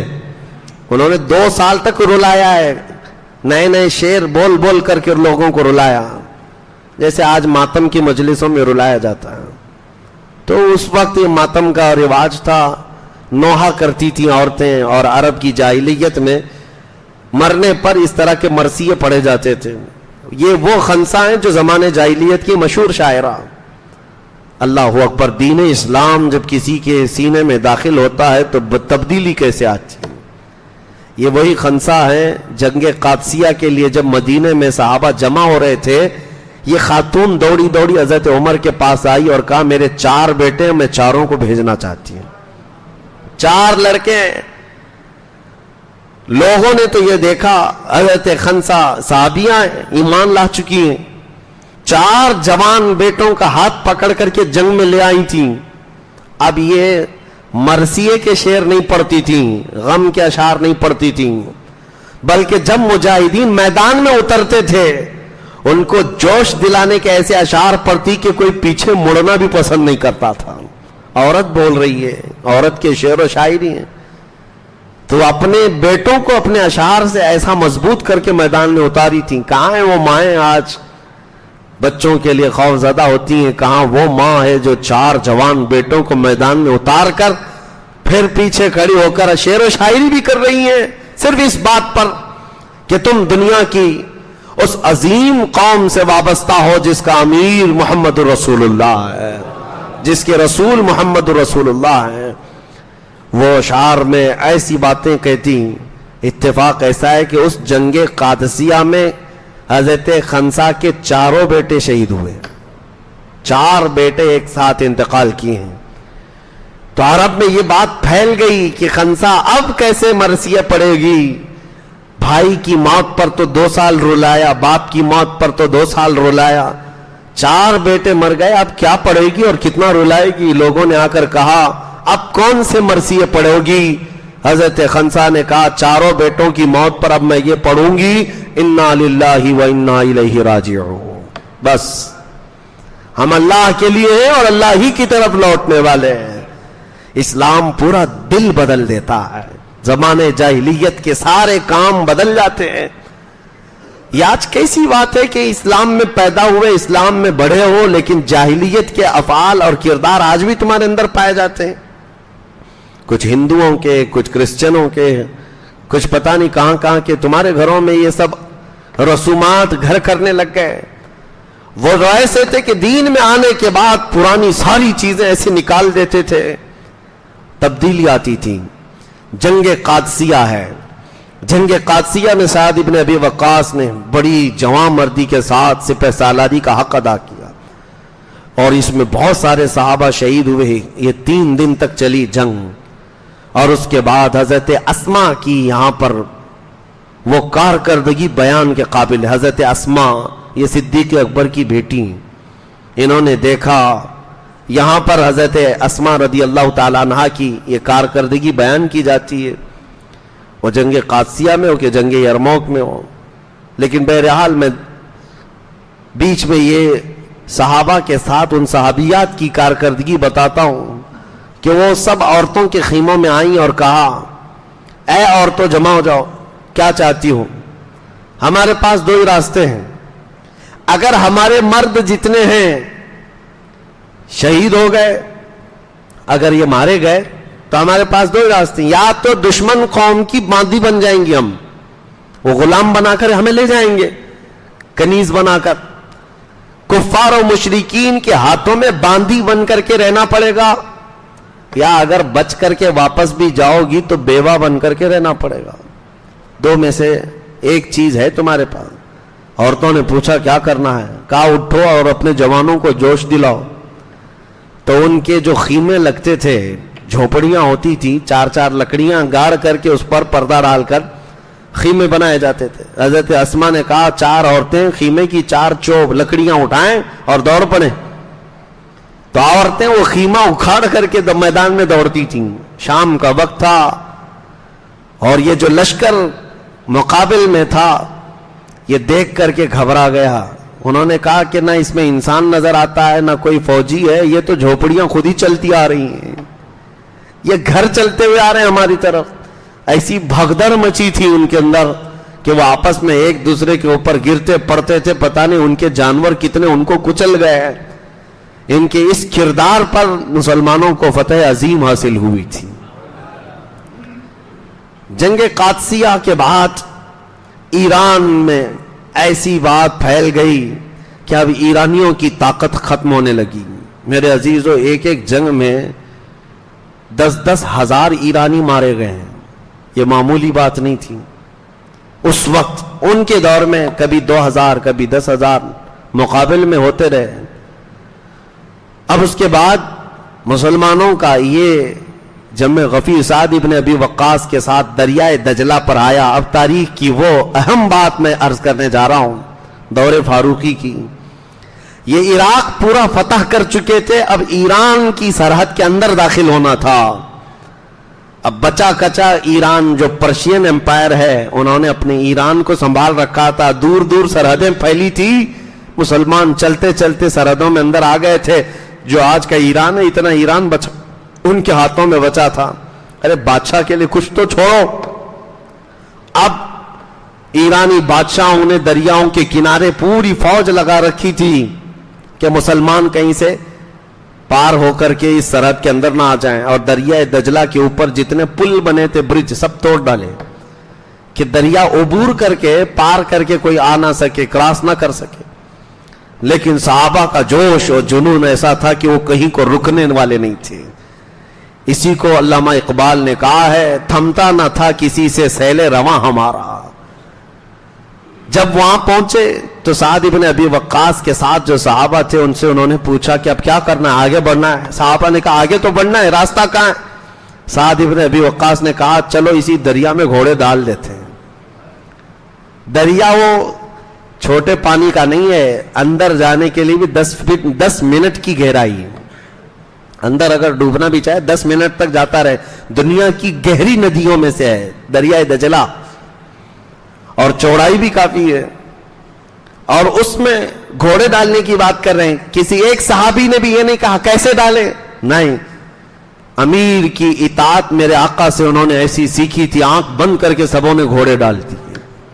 سعد ابن ابی وقاص نے پہلا گھوڑا اس ندی پہ اوپر ڈالا تھا، اور گھوڑا ندی پر دوڑتا ہوا ایسا گیا تھا، ایسا کہ گھوڑا پانی اچھالتا رہا لیکن گھوڑے کے پاؤں اندر ندی کے اندر نہیں دھستے تھے. جب صحابہ نے دیکھا سپہ سالار کا گھوڑا پانی کو عبور کرتا ہوا جا رہا ہے، سبوں نے گھوڑے ڈال دیے. اور دریا پر چلتے ہوئے یہ پہلی جماعت ہے، دریا پر دوڑتا ہوا یہ پہلا لشکر ہے. اور ایرانی فوج جو وہاں کھڑی تھی انہوں نے جو جملے کہے تھے، تاریخ طبری میں آج بھی موجود ہے، فارسی میں انہوں نے کہا تھا دیواں آمدند، دیواں آمدند، دیو لوگ آ گئے ہیں، جنات آ گئے ہیں ہماری سرحد میں، بھلا آج تک کوئی انسان پانی پر چلتا ہوا نظر آیا؟ لیکن ان ظالموں کو یہ پتا نہیں تھا یہ محمد عربی کے غلام ہیں. مولا اگر چاہے تو دریا بھی ان کے لیے راستے بنا دے. اسی کو اقبال نے کہا تھا دشت تو دشت ہے دریا بھی نہ چھوڑے ہم نے, بحر ظلمات میں دوڑا دیے گھوڑے ہم نے. ایران کی سرحدوں میں داخل ہو گئے. اب جو ایرانی فوج منتشر ہو گئی, خوف کے مارے تتر بتر ہو گئی. یزدگرد کے پاس جا کر کے خبر پہنچائی گئی کہ مسلمان ایران میں داخل ہو گئے. اسی غم میں کتنے وزیروں کا انتقال ہو گیا. لڑنے سے پہلے ہی ہارٹ اٹیک آتا ہوگا اس زمانے میں, لیکن اب کے ڈاکٹر سرجری یا نئی میڈیکل تحقیقات سے بتا دیتے ہیں, لیکن اس وقت بھی ہوتا تھا. بہت سارے مر گئے مسلمانوں کی آمد کو سن کر کہ یہ ایران کی سرحدوں میں داخل ہو چکے. عزیزان گرامی وقار, پھر اس کے بعد سعد بن ابی وقاص رضی اللہ تعالیٰ عنہ ایران میں داخل تو ہو گئے. اب معاملہ یہ ہے کہ اس کسرا بادشاہ کی طاقتور فوج کو زیر کرنا ہے. اس طاقتور فوج کو دھول چٹانے کے لیے صرف مسلمانوں کی یہ تعداد کافی نہیں تھی. پھر حضرت عمر فاروق کو لکھ کر بھیجا گیا اور کمک بھیجی جائے اور فوج بھیجی جائے. بہت سارے صحابہ شہید ہوئے ہیں جنگ قادسیہ کو سر کرنے کے بعد. جانتے ہیں ایک اور ادا میں سیدنا عمر ابن خطاب کی بتاتا ہوں. وہ اس قدر تمنا میں رہتے تھے کہ کیا خبر ہے, قادسیہ میں کیا ہو رہا ہے, عراق کیسے فتح ہو رہا ہے, ایران میں کیا چل رہا ہے. روز ایک قاصد آتا تھا خبر لے کر کے, اور جب جنگ قادسیہ فتح ہو چکی مسلمانوں کے لیے, جو قاصد کو حضرت سعد ابن ابی وقاص نے خط دے کر بھیجا تھا جلدی سے جاؤ عمر ابن خطاب امیر المومنین کو یہ پیغام پہنچاؤ ہم نے جنگ قادسیہ فتح کر لی ہے. وہ سرپٹ گھوڑا دوڑاتے ہوئے مدینے کی طرف آ رہا تھا, اور حضرت عمر کا حال یہ تھا کہ حضرت عمر خبر سننے کے لیے مدینے میں نہیں, مدینے سے باہر جا کر کھڑے رہتے تھے. ابھی قاصد آئے گا خبر لے کر آئے گا, ابھی قاصد آئے گا خبر لے کر آئے گا. لیکن اس بار کا معاملہ ایسا ہے, میں پڑھ کر کے ہنستا رہ گیا, دل کے اندر عجیب سی کیفیت تھی. حضرت عمر کھڑے ہیں اور قاصد خبر لے کر کے آیا, وہیں سے آپ اس کو پوچھنے لگ گئے کیا خبر ہے قادسیہ کی. وہ قاصد پہچانتا نہیں تھا, وہ گھوڑا دوڑاتا جا رہا ہے اور خبر دیتا جا رہا ہے ایسا ہوا ہے ویسا ہوا ہے, اور حضرت عمر گھوڑے کی دم پکڑ کر کے دوڑتے ہوئے جا رہے ہیں اور خبر سنتے ہوئے جا رہے ہیں, اور وہ ان کو دوڑا رہا ہے اور خبریں سنا رہا ہے. حضرت عمر دوڑتے دوڑتے تھک گئے اور گھوڑے کے پیچھے آئے. مدینے میں مدینے والوں نے دیکھا, اس گھوڑے سوار کو کہا ارے میاں امیر المومنین کو کیوں دوڑا رہے ہو. وہ ڈر کے مارے اتر گیا, کہا یہ امیر المومنین ہے, میں ان کے لیے خبر لے آیا. حضرت عمر اپنی امامہ کو اتارتے ہیں, کہتے ہیں کوئی بات نہیں, اور دوڑو اور خبریں سناؤ, اور دوڑو اور خبریں سناؤ اسلام کی فتح کی, اسلام کی پھیلنے کی بشارت ہے. اس کے بعد آپ نے خطبہ دیا, کہا اے لوگوں, عمر کی کبھی یہ خواہش نہیں ہے کہ لوگوں کو اپنا غلام بنائے. میں اللہ کا بندہ ہوں اور اسی طرح جینا چاہتا ہوں جیسے اللہ کا بندہ ہو. مجھے اس بات کی خوشی نہیں ہوگی کہ کوئی میری تعریف کرے یا میرے گھر پر میرے دروازے پر آنے سے گھبرائے. مجھے اس بات کی خوشی ہوگی کہ کوئی بھی شخص اپنی ضرورت کے لیے مجھے یاد کرے اور میں اس کے کام آ جاؤں. یہ خطبے میں آپ نے فرمایا تھا. اس کے بعد پھر اب دور آتا ہے سیدنا خالد بن ولید کا. حضرت خالد بن ولید رضی اللہ تعالیٰ عنہ کو حضرت عمر فاروق کے چہیتے صحابی یعنی چہیتے دوست حضرت ابو عبیدہ بن جراح, یہ عشرہ مبشرہ میں سے ہیں, اور بہت سارے فتوحات میں آپ کا کردار رہا ہے. حضرت ابو عبیدہ بن جراح کو ملک شام کی فتح کے لیے بھیجا گیا تھا. حضرت خالد بن ولید وہیں تھے. حضرت خالد بن ولید اپنی فوج کو لے کر حضرت ابو عبیدہ بن جراح کے ساتھ مل گئے, اور ہوا یہ حمص میں, یعنی اس وقت کا جو ایک مشہور علاقہ تھا, آج بھی وہ حمص ہی کہلاتا ہے, ملک شام میں عیسائیوں کا مرکز تھا. اور وہاں کے بطریق کو, یعنی بڑا جو پادری تھا اس کے گھر, یا وہاں کا جو بادشاہ تھا, بادشاہ کا جو نائب ہوا کرتا تھا اس کے گھر بیٹا ہوا تھا. وہ لوگ شراب پی پی کر کے مستیاں کر رہے تھے, خوشیاں منا رہے تھے. عیسائیوں میں شراب پینے کو ہی سب سے بڑی خوشی سمجھی جاتی ہے, اور اس وقت سب بدمست تھے. رات کا وقت تھا. حضرت خالد بن ولید رضی اللہ تعالیٰ عنہ حمص کے اس قلعے میں داخل ہو گئے, اور یہ شراب کے نشے میں چور تھے, ان کو پتہ ہی نہیں کون شہر میں داخل ہوا. اور حضرت خالد بن ولید جیسے ہی آئے سارا نشہ اتر گیا، جتنی شراب پی تھی، جتنا بھنگ پیا تھا، سب نکل گیا، اور سب دوڑے دوڑے بدکے ہوئے ادھر ادھر بھاگتے رہے، اور حضرت خالد بن ولید سے نہیں کہا، حضرت ابو عبیدہ بن جراح کے پاس گئے اور کہا کہ ہم صلح کرنا چاہتے ہیں۔ حضرت ابو عبیدہ بن جراح نے ان سے صلح کر لی۔ ایک طرف حضرت خالد بن ولید جنگ کرنے آئے تھے، دوسری طرف ابو عبیدہ بن جراح صلح کر رہے تھے، اور اسی اثنا میں دمشق جو آج بھی راجدھانی ہے ملک شام کی، حضرت خالد بن ولید کا صرف چل کر کے آنا تھا، جنگ کرنا نہیں تھا، ان کو صلح پر مجبور کر دیا، صرف چل کر کے آئے تھے۔ اور اس کے بعد حضرت ابو عبیدہ بن جراح نے صلح کر لی تو ملک شام کا یہ دمشق علاقہ سب سے پہلے اسلام میں آیا۔ یہ رومن امپائر کو اب چھیڑ دیا تھا، اس وقت کے سپر پاور، دوسری سپر پاور طاقت روما کو چھیڑ دیا اور دمشق کو حاصل کر لیا۔ سیدنا خالد بن ولید کی ایک ادا بڑی پسند آتی، ایک اور علاقہ عیسائیوں کا تھا حمص کے بعد، وہاں آپ اپنی جوان لشکریوں کو لے کر پہنچے تھے، فوجیوں کو۔ عیسائی بڑے مکار اس وقت بھی ہیلے کرتے تھے اور کسی نہ کسی طرح حربے سے گمراہ کرنے کی کوشش کرتے۔ انہوں نے دیکھا دمشق ہمارے ہاتھ سے گیا ہے، حمص چلا گیا ہے، اور جس علاقے میں حضرت خالد بن ولید آئے وہاں عیسائیوں کا ایک مضبوط قلعہ تھا، اور شہر کے اطراف قلعہ بنایا جاتا تھا۔ قلعہ کیسے ہوتا تھا؟ پوری دیواریں بنا دی جاتی تھی شہر کے اطراف، بڑی بڑی دیواریں، اور ان دیواروں کے اندر پورا شہر آباد ہوتا تھا۔ کبھی آپ اجمیر شریف جاتے ہیں تو بڑے بڑے دروازے دیکھتے ہوں گے، جو اس زمانے کے سرحدیں ہوا کرتی تھی شہر کی، اور کوئی بھی داخل ہوتا تو اس دروازے کے اندر سے ہی جانا ہوتا۔ اس طرح قلعے کے اندر بند ہو جاتے تھے، جنگیں اسی طرح لڑی جاتی تھی۔ تو ان عیسائیوں نے سارے دروازے بند کر لیے اور قلعے کے اندر بیٹھ گئے، کیونکہ ان کو پتہ چل گیا خالد بن ولید اپنا لشکر لے کر آ رہے ہیں۔ لڑنا تو تھا نہیں۔ یہ محاصرہ 40 دن تک چلا، یعنی حضرت خالد بن ولید پیچھے ہٹنے والے تو نہیں تھے۔ پورے فوج کو لے کر کے انہوں نے بھی پڑاؤ ڈال لیا کہ ہم بھی یہیں رہیں گے، تم جب تک باہر نہیں آؤ گے ہم بھی باہر ہی بیٹھے رہیں گے۔ اب یہ چاروں طرف سے جو مسلمان بیٹھے ہوئے تھے اتنے دنوں تک، عیسائیوں کا جو پادری اندر تھا اس نے مشورہ کیا ان کے ساتھ جنگ نہیں لڑ سکیں گے، ہم لڑنا مشکل ہے، ان کو میں ایک دوسرے طریقے سے زیر کر سکتا ہوں۔ کیا ہے؟ خالد بن ولید کی فوج میں جوان لشکری زیادہ ہیں، اور ہر جوان مال و دولت اور عورت کی طرف جلدی جاتا ہے۔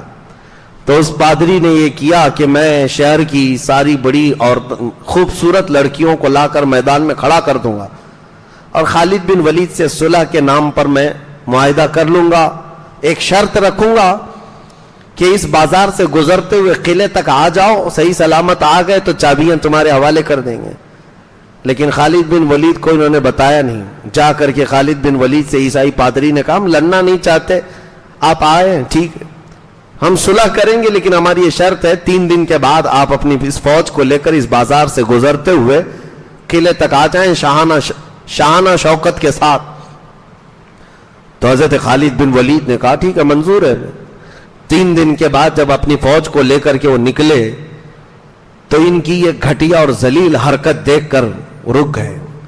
ان عیسائیوں نے کیا کیا تھا؟ پورے بازار میں ننگی لڑکیاں کھڑی کی، آدھے لباس میں، برہنہ لباس میں، اور دولت سے مزر کے جو انبار بچھا دیے سڑکوں پر۔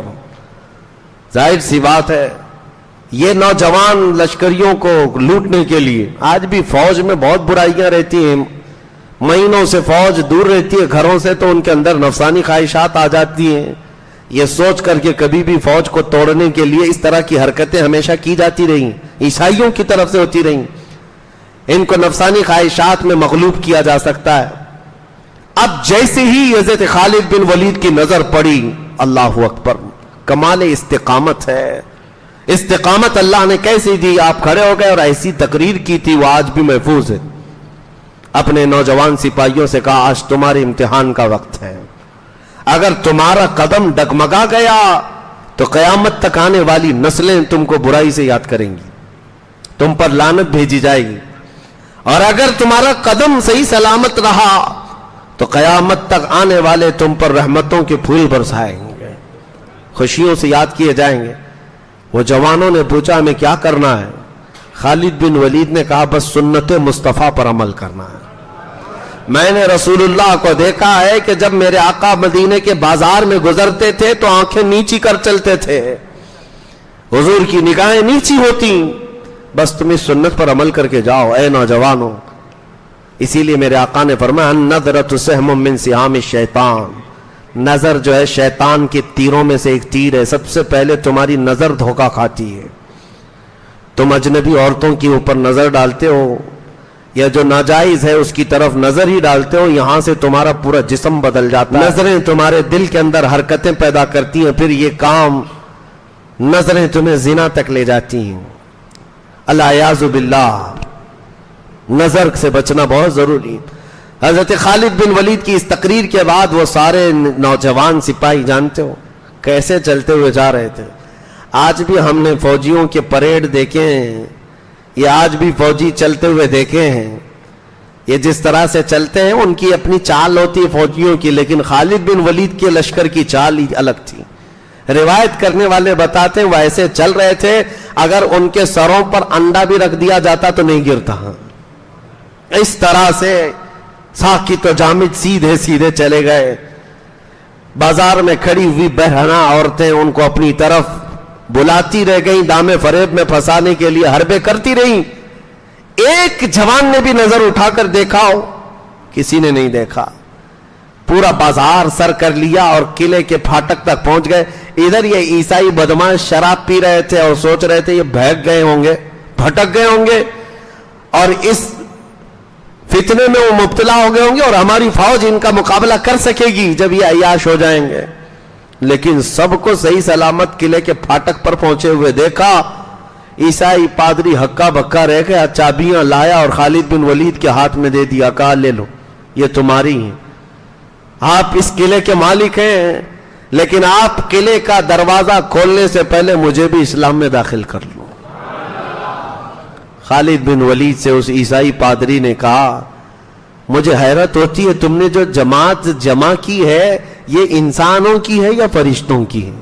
ان کے دلوں کے اندر خواہشات ہیں یا نہیں, ان کے اندر نفس ہے یا نہیں؟ حضرت خالد بن ولید نے کچھ نہیں کہا.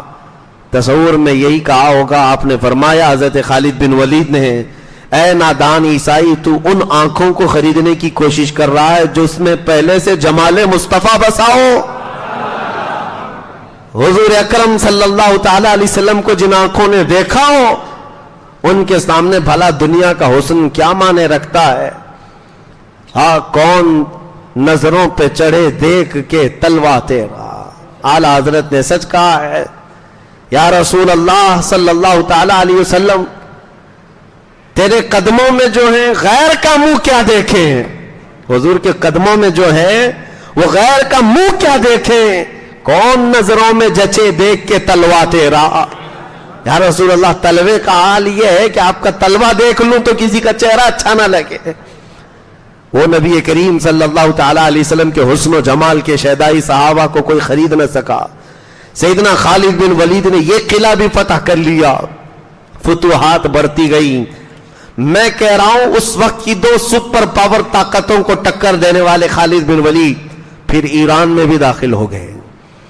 ایران کی بچی کچی سلطنتوں کو اکھیڑ کر پھینک دیا. ایران میں پرچم اسلام لہرانے لگا. پھر حضرت خالد بن ولید رضی اللہ تعالیٰ عنہ روم کو چھیڑ ہی چکے تھے. روم کے اندر جو بادشاہوں کا دور تھا, ہرقل موجود تھا, عظیم الروم جس کو کہتے ہیں. ان کی حالت بڑی گمبھیر تھی. یہ کہیں جنگ کرنے کو نہیں تیار تھے. سپر پاور جہاں بات آتی کہتے مسلمانوں سے ہم پہلے صلح کر لیں گے, ٹیکس دینا ہے ٹیکس دیں گے, مال دینا ہے مال دیں گے. یہاں تک کہ عراق کے کچھ علاقے جہاں عیسائی رہتے تھے, جب رومیوں سے جنگ چل رہی تھی تو چونکہ عیسائی روم کو فالو کرتے تھے تو حضرت خالد بن ولید کا عدل تو دیکھیں. کہا جن عراقی علاقوں سے جہاں عیسائی لوگ رہتے تھے ہم ان سے ٹیکس لیتے تھے. ٹیکس کیوں لیا جاتا تھا؟ جس کو جزیہ کہتے ہیں, جزیہ غیر مسلموں سے اس لیے لیا جاتا تھا کہ ہم تمہاری جان و مال کی حفاظت کریں گے. جان و مال کی حفاظت کے ہم ذمہ دار ہیں، تمہارے ساتھ کوئی برا نہیں کرے گا، کوئی دوسرا اگر حملہ نہیں کرے گا، ورنہ ہم اس کے ساتھ مقابلہ کریں گے۔ اس بات کے لیے اپنے مفتوحہ علاقوں میں جو غیر مسلم رہتے تھے ان سے جزیہ لیا جاتا تھا، وہ ٹیکس ہے۔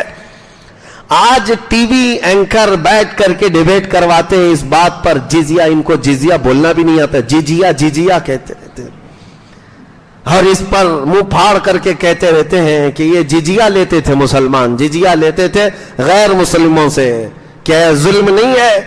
مسلمانوں سے نہیں لیتے تھے لیکن غیر مسلموں سے لیتے تھے۔ ارے نادانوں، آج بھی یہ سسٹم ہے، ہمارا ملک خود ہم سے ٹیکس لیتا ہے، چاہے یہاں ہندو ہو کہ مسلمان ہو، کوئی بھی ہو، اور کس بات کے لیے لیتا ہے؟ کیا یہ تاناشاہی ہے؟ ہوگی، لیکن اصل اس کا مقصد ٹیکس لینے کا یہ ہوتا ہے کہ حکومت ہر شہری کی حفاظت کی ذمہ دار ہوتی ہے، کہ تمہاری حفاظت ہماری ذمہ ہے، اس کے لیے ٹیکس دیا جاتا ہے حکومتوں کو۔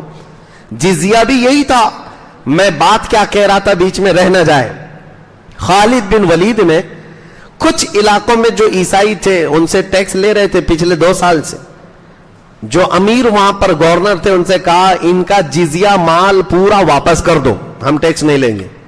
کیوں؟ اس لیے کہ روم سے لڑائی چل رہی ہے ہماری، اور جو یہ عیسائی ہیں یہ بھی روم کو فالو کرتے ہیں، لہذا ہم ان کی حفاظت نہیں کر پائیں گے، لہذا ہم ان سے جزیہ نہیں لیں گے، واپس دے دو۔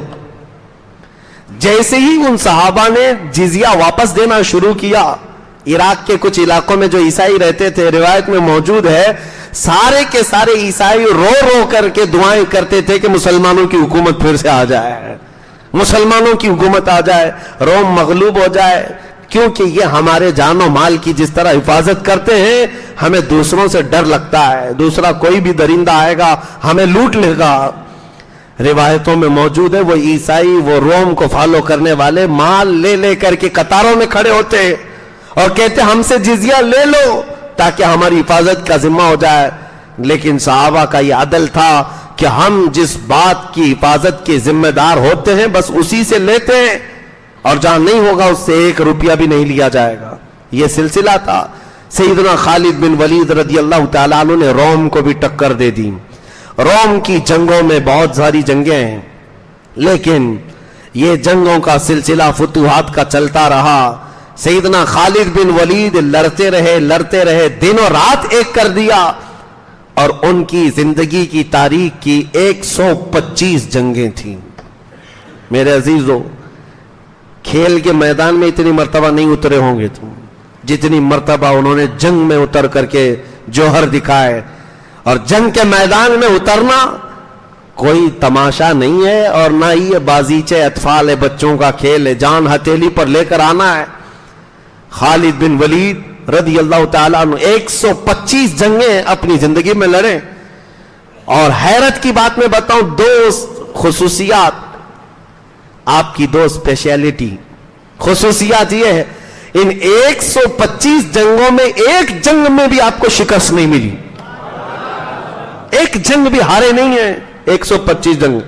اور دوسری اسپیشلٹی آپ کی، دوسری خصوصیت حضرت خالد بن ولید کی یہ ہے، بہت سارے علاقے اسلام میں آئے، آذربائیجان تک حضرت خالد بن ولید کی سپہ سالاری میں فتح ہوا، آذربائیجان تک گیا اسلام۔ یہاں مدینہ طیبہ کی سرحدوں سے نکل کر کے ایران، عراق، شام، روم، اب اس کے بعد آذربائیجان، آرمینیا، آج کے دور میں جو یورپی یونین میں شامل ہے، وہاں تک اسلام پھیل گیا، وہ علاقے مفتوح ہو گئے، فتح کر کے پرچم اسلام لے رہا ہے۔ دوسری اسپیشلٹی حضرت خالد بن ولید کی جو میں بتا رہا ہوں خصوصیت، وہ کیا ہے؟ ایک تو یہ ہے 125 جنگوں میں کبھی آپ کو شکست نہیں ہوئی۔ دوسری خصوصیت یہ ہے کہ جو علاقہ خالد بن ولید نے فتح کیا تھا، 14 صدیاں گزر گئی، آج تک وہ کافروں کے حوالے کبھی نہیں گیا، کبھی نہیں گیا۔ جو علاقہ انہوں نے فتح کیا تھا اس وقت سے لے کر آج تک وہ اسلام کے ماتحت ہی چل رہا ہے، اسلام کے انڈر میں ہے۔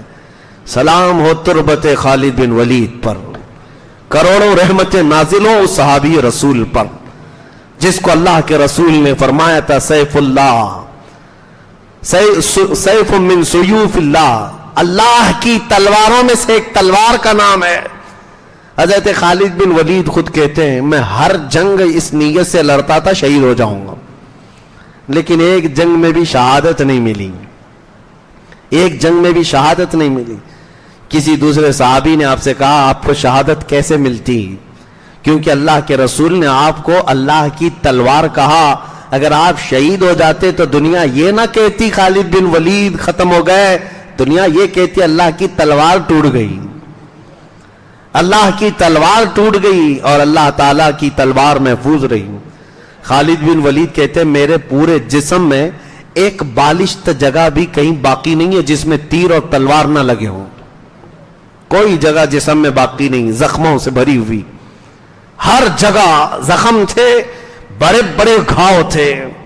ایک علاقہ خالد بن ولید کا دور جو سنہرا دور ہے حضرت فاروق اعظم کے زمانے میں، ہوا یہ کہ ایک مرتبہ عیسائی حضرت خالد بن ولید سے تلواروں سے نہیں لڑے، فتح کیا ہے، صلح سے بھی لڑے، اخلاق سے بھی لڑے، اور ایک مرتبہ عیسائیوں کے ایک علاقے میں گئے، عیسائیوں نے کہا ہم آپ کے ساتھ آنے کو تیار ہیں، لڑیں گے نہیں، کوئی چیز نہیں ہوگی، لیکن ہمارا دین حق ہے، ہمیں یقین ہے، آپ اپنے دین کی حقانیت کو کیسے ثابت کریں؟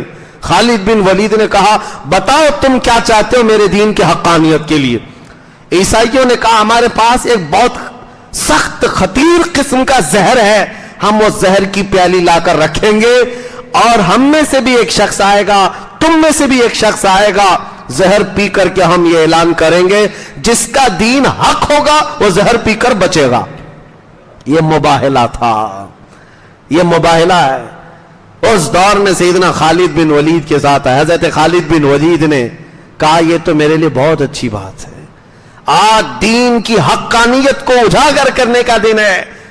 تاریخ کی سچائیاں آج بھی روایت کرتی ہیں، سیدنا خالد بن ولید گئے اور زہر کا پیالہ رکھا ہوا تھا، وہ زہر ایسا تھا پینا تو دور کی بات ہے، اگر چمڑی پر لگ جاتا تو گوشت نکل کر آتا، چمڑی پر اگر لگتا زہر تو گوشت کے ساتھ چمڑی نکل آتی تھی، اتنا سخت تھا۔ خالد بن ولید آگے بڑھے، عیسائیوں کا بڑا وہاں پر پادری موجود تھا، عیسائیوں کی ایک جماعت ہے، مسلمانوں کی جماعت ہے۔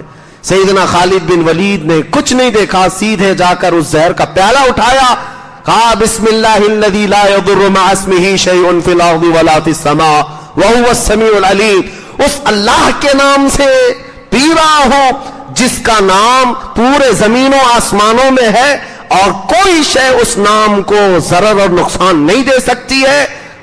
وہ زہر کا پیالہ اٹھایا اور پی گئے، اور عیسائی دیکھتے رہ گئے، نہ حلق کٹا، نہ زبان کٹی، نہ زہر سے کچھ ہوا، بلکہ آپ نے زہر کا پیالہ ایسے پی کر کے رکھا جیسے کوئی پیٹ بھر کر دودھ پیتا ہے، دودھ پی کر کے کوئی اپنا گلاس رکھ دیتا ہے، اس طرح سے آپ زہر کا پیالہ نیچے رکھتے ہیں۔ عیسائیوں نے کہا یہ تو جادو ہے، یہ تو جادو ہے، نظر بندی ہو گئی۔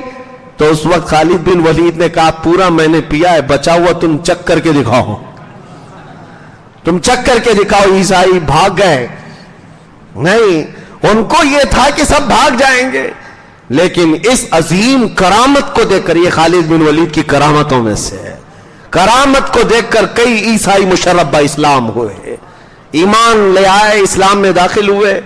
خالد بن ولید رضی اللہ تعالیٰ عنہ نے اس دور میں، دور فاروقی میں، اتنے علاقے فتح کیے جن کے نام شمار کرنا آج ہمارے لیے مشکل ہے، انہوں نے پریکٹیکل چل کر کے فتح کیے ہیں۔ آج حیرت ہے مسلمانوں کو، جماعتوں کو، جوانوں کو، کہ کم از کم وہ 2-4 علاقے تو یاد رکھتے جن کو انہوں نے فتح کیا ہے، وہ بھی تمہیں یاد نہیں۔ تم کیا یاد رکھتے ہو؟ تمہیں تو فٹ بال گراؤنڈ یاد ہے، تمہیں تو ورلڈ کپ کہاں ہوتا ہے، کہاں ہے، نہیں ہے، یہ یاد رہ جاتا ہے۔ کون سے سال کا ورلڈ کپ کہاں کھیلا گیا، یہ سب یاد رکھ جاتے ہو۔ یہ مجرا کرنے والے ایکٹروں کے ڈائلاگ یاد رکھ جاتے ہو، جہنمی لوگوں کے ان طبقات کے سارے افعال و کردار یاد رکھتے ہو۔ اس بطل جلیل عظیم بہادر، اس سے بہترین بہادر پوری تاریخ میں کوئی نہیں ہوگا۔ آج کے نوجوانوں کو چاہیے کہ فخر کرنے کے لیے ہمارے پاس سب سے بڑی ایک شخصیت تھی، وہ خالد بن ولید کی تھی، اللہ کی تلواروں میں سے ایک تلوار. ان کا نام لیتے، بلکہ میں تو اپنی تقریروں میں پہلے سے کہتا آیا بچپن سے، کوئی اگر بزدل ہے تو اس پر 11 بار خالد بن ولید کا نام پڑھو، شاید بزدلی ختم ہو جائے، دل کے اندر سے خوف نکل جائے. میں یہ اس لیے کہہ رہا ہوں کہ کم از کم تم اپنی تاریخ، اپنے اسلاف کو یاد کرتے. بچوں کو گڑی گڑیا کے قصے، چور پولیس کے قصے سنانے چھوڑ دو، خالد بن ولید اور صلاح الدین ایوبی کو سناؤ. بچے جوان ہوں گے تو ڈرپوک نہیں پیدا ہوں گے انشاءاللہ. ہم یہاں پر سیریل اور ان کے ہاتھوں میں گیم پکڑا کر بیٹھے ہوئے ہیں، اور میرے عزیزوں خالد بن ولید کی ان فتوحات کو سننے کے بعد ذرا اپنے دامن میں جھانک کر کے بھی دیکھنا، تمہاری زندگی میں کوئی جنگ تو آئی بھی نہیں، وہ جنگوں میں اتر گئے تھے. ہاں آج کے جوان لڑتے ہیں، گیم میں ہیں، بہت ماہر ہیں گیم میں، ایسے لڑتے ہیں پتہ نہیں کتنے اسٹیچو کو سلا دیتے ہیں. اور پب جی کے تو ایسے دیوانے رہ گئے تھے کہ ایسا لگتا تھا کہ وہ جتنے اس میں کارٹون آتے ہیں ان کو مارتے مرتے کب اس کی موت آنے والی پتہ نہیں چلتا. ان کے دلوں میں رچ بس گیا جیسے بنی اسرائیل کے دلوں میں بچڑے کی پوجا رچ بس گئی تھی. پب جی گیم اور پتہ نہیں کتنے ایسے گیم.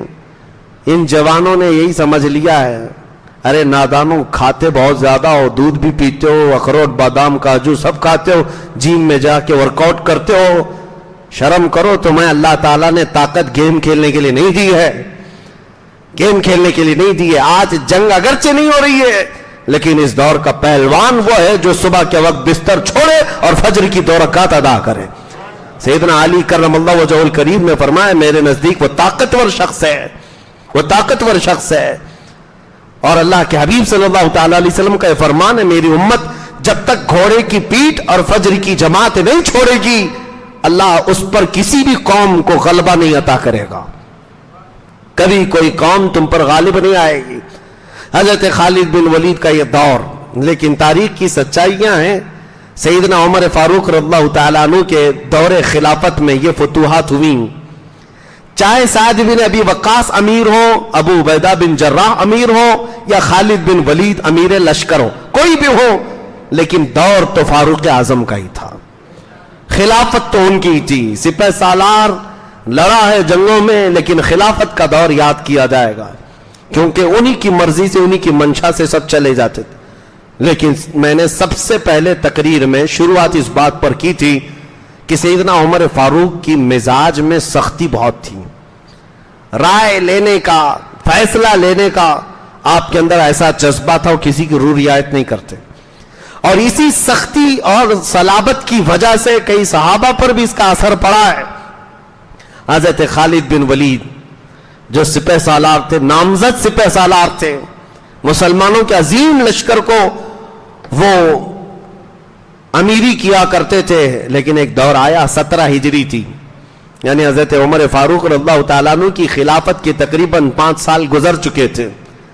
اس کے بعد سیدنا خالد بن ولید رضی اللہ تعالیٰ عنہ کے معزولی کا لیٹر جاری ہو گیا، ان کو معزول کیا جائے. اس واقعے کو لے کر مستشرقین جو ہے ایک جماعت ہے یہودیوں کی جن کو اورینٹلائز کہا جاتا ہے، یہ اسلام کے متعلق بہت سارے مطالعہ کرتے ہیں اور پڑھتے ہیں، حدیث بھی پڑھتے ہیں، فقہ بھی، قرآن بھی، تفسیر بھی، اور پھر مسلمانوں میں اعتراضات ڈھونڈ کر کے شک پیدا کرنے کے لیے کتابیں لکھتے ہیں اور دماغوں میں یہ چیزیں پیدا کرتے ہیں، جماعتیں بناتے ہیں. مستشرقین یہ بہت زیادہ ان چیزوں کو اٹھاتے ہیں. خالد بن ولید کو معزول کر دیا عمر ابن خطاب نے، اور یہ کہتے ہیں ان کے خلافت کے دور کا یہ بہت ہی ایسا کام تھا جو پسپائی کی طرف مسلمانوں کو لے جاتا ہے، یا مسلمانوں میں اس چیز کا ایسا اثر پڑ سکتا تھا جو ان کو کمزور کر دے. یہ باتیں بہت اٹھاتے ہیں لیکن فرق کچھ نہیں تھا. ان کے معاملات تھے کیونکہ خلیفہ وقت تھے اور ان کی اطاعت ضروری تھی. حضرت خالد بن ولید رضی اللہ تعالیٰ عنہ کے کچھ معاملات تھے. کس بات پر؟ حالانکہ مشاجرات کے متعلق بیان نہیں کرنا چاہیے، نہ ہی لڑائیاں تھیں. حضرت خالد بن ولید میں حضرت عمر میں کوئی لڑائی نہیں تھی. وہ ان کو خلیفہ اجل، خلیفہ وقت اور خلیفہ برحق سمجھتے تھے، اور ان کی اطاعت میں 5 سال گزارے ہیں۔ ابو عبیدہ بن جراح رضی اللہ تعالیٰ عنہ کے پاس یہ خط آیا کہ خالد بن ولید کو سپہ سالاری سے معذور کیا جائے۔ وجہ کیا تھی؟ کئی وجوہات بتائی جاتی ہیں، لیکن جو بھی وجوہات رہی ہوں، سیدنا عمر ابن خطاب کے مزاج میں یہ تھا کہ وہ ایک ادنا سی بھی چیز، کوئی ایسی جو اسراف ہو، ضائع ہو، اس کو برداشت نہیں کرتے۔ حضرت خالد بن ولید کا معاملہ یہ تھا کہ وہ جنگوں میں جب جاتے تھے تو بہت سارے فیصلے ان کو خود لینے پڑتے تھے، اور بہت ساری چیزیں ایسی جگہ پر خرچ بھی کرتے تھے، اور وہ خلیفہ وقت کو اس بات کی اطلاع دینے کے لیے اتنے اسباب نہیں مہیا تھے۔ حضرت ابوبکر صدیق کے زمانے میں بھی یہ چلتا رہا، تو حضرت ابوبکر صدیق ان کی خدمات کی وجہ سے یہ ساری چیزوں کی طرف نظر نہیں فرماتے، لیکن حضرت عمر سخت مزاج تھے، اور عدالت فاروقی پتہ ہے پوری دنیا جانتی۔ ایک بار خبر یہ آئی کہ ایک شاعر نے، اس وقت شعر و شاعری کا دور ہے، ایک شاعر نے کچھ بہت اچھے اشعار پڑھے، تو حضرت خالد بن ولید نے 12,000 درہم اس کو نذرانے میں دے دیے۔ شاعر صاحب سنو، بہت زیادہ نذرانہ دینا بھی خطرے سے خالی نہیں ہے۔ خالد بن ولید کا یہی تھا، بس 12,000 درہم انہوں نے ایک شاعر کو نذرانے میں دیے، اور یہ خبر پہنچی حضرت عمر فاروق کو۔ حضرت عمر کے ہاں تو معاملہ یہ تھا، کوئی گورنر اگر ایک ترکی گھوڑا بھی استعمال کرتا اچھے قسم کا تو اسے اتار دیتے تھے، تم کل سے گورنر نہیں ہو۔ اعلیٰ قسم کا لباس پہن رہا ہے، کسی کے بارے میں یہ خبر دی گئی۔ ان کے خود بیٹے حضرت عاصم وہ گوشت کھا رہے تھے، بہت لذیذ گوشت، حضرت عمر آئے، کہا کیا کھا رہے ہو؟ کہا بہت خواہش ہو رہی ہے گوشت کھانے کی۔ جانتے ہو حضرت عمر کیا کہتے ہیں؟ کہا جو خواہش ہے وہ کھا لو گے؟ آپ فرماتے ہیں تمہیں پتا ہے آدمی جو طبیعت کرے، جو چاہے، جب اس کی تمنا ہو کھانے کی اور وہی چیز کھا لے، ہر بار ایسا کرتا رہے، اللہ کے نزدیک قیامت کے دن وہ چوروں میں اٹھایا جائے گا۔ حضرت عمر اتنا تقوی والے تھے، اپنے بیٹے کو اس چیز پر وہ روک سکتے ہوں، تو 12,000 درہم کا نذرانہ جب یہاں پتا چلا تو فوراً آپ نے قاصد بھیجا، خالد بن ولید سے پوچھو۔ خط میں پہلے یہی تھا، یہ 12,000 درہم کہاں کے تھے؟ یہ بیت المال کے تھے جو شاعر صاحب کو تم نے نذرانے میں دیے، یا اپنی جیب کے تھے؟ اگر بیت المال کے تھے تو مسلمانوں کے مال کو ضائع کیا ہے، اتنا مال کسی شاعر کو نذرانے میں یتیموں کو دیا جا سکتا، یا اگر تمہارے جیب سے گیا ہے یہ تو پھر حساب بتاؤ اتنا آیا کیسے تھا؟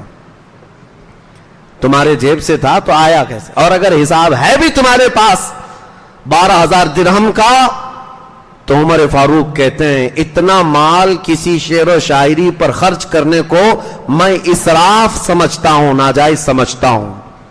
اور اس کے بعد اسی خط میں آپ نے لکھا کہ کل سے تم سپہ سالار نہیں رہو گے۔ یہ بات تھی سیدنا عمر ابن خطاب کی۔ حضرت ابو عبیدہ بن جراح رضی اللہ تعالیٰ عنہ کے پاس یہ خط آیا تھا۔ حضرت ابو عبیدہ بھی جانتے تھے خالد بن ولید کا ہونا کتنا اہم ہے جنگوں میں، بہت اہم تھا، اور یہ عین اس وقت آیا تھا جب روم کی لڑائیاں چل رہی ہیں، روم فتح ہونے کے قریب ہے، اور پھر یزدگرد کا معاملہ ختم ہونے کو ہے۔ تو وہ امین الامت تھے ابو عبیدہ بن جراح، امین الامت۔ میرے آقا نے فرمایا ہر نبی کا امتی میں ایک امین ہوتا ہے، میری پوری امت کا امین ابو عبیدہ بن جراح ہے، ان کو امین الامت کہا گیا، وہ امانتوں والے بھی ہیں۔ تو انہوں نے عمر ابن خطاب رضی اللہ تعالیٰ عنہ کا یہ لیٹر چھپا لیا، خط رکھ لیا، ابھی خالد بن ولید کو دے دوں، معزول کر لوں، جنگیں چل رہی ہیں، بہت جگہ ان کو کام آنا ہے۔ تو کچھ فتوحات جو باقی تھی وہ سارے فتح ہو گئے، تو ابو عبیدہ بن جراح نے وہ خط لے جا کر کے پہلے دیا نہیں، بلکہ پہلے وہ سوالات کیے جو امیر المومنین نے بھیجے تھے، کہا کہ آپ کو یہ تمام چیزیں بدلنی پڑیں گی، آپ اپنی مرضی سے جو خرچہ کیے۔ حضرت خالد بن ولید نے کہا میں تو صدیق اکبر کے زمانے سے بھی کرتا آیا۔ ابو عبیدہ بن جراح نے کہا یہ فاروق اعظم کا زمانہ ہے، یہ صدیق اکبر کا نہیں، یہ عمر ابن خطاب کا زمانہ ہے۔ پھر انہوں نے خط ان کے سامنے دیا کہ عمر ابن خطاب امیر المومنین کا ایک خط آیا ہے۔ حضرت خالد بن ولید نے خط کھول کر دیکھا، جیسے ہی پڑھا مسکرائے اور کھڑے ہوئے۔ ابو عبیدہ بن جراح کے ہاتھ چومے اور کہا اب میں اپنی پوری باقی کی جتنی زندگی ہے آپ کی سپہ سالاری میں عام لشکری بن کر لڑنے کو بھی فخر محسوس کروں گا۔ یہ نہیں ہے کہ برسوں سے میں ایک عہدے پر تھا، مجھے ہٹائے، صدر صاحب کو ہٹائے تو منہ پھلا لیا، ہماری کرسی ہل گئی، اب صدر کے علاوہ کوئی بننا ہی نہیں ہے ہم کو۔ میرے عزیزوں تمہیں پتا نہیں، اللہ صدر سے ہٹا کر چپراسی بھی بنا دے، مولا کریم یہ وہ قادر مطلق ہے۔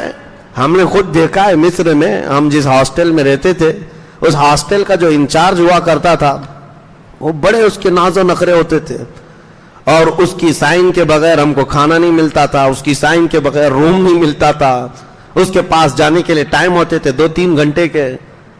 تو ہم نے دیکھا کہ اس کو جو ہے منانے کے لیے ہم پتہ نہیں کیا کیا پاپڑ بیلتے رہتے تھے، اور کبھی سائن کر کے دیا کبھی نہیں دیا۔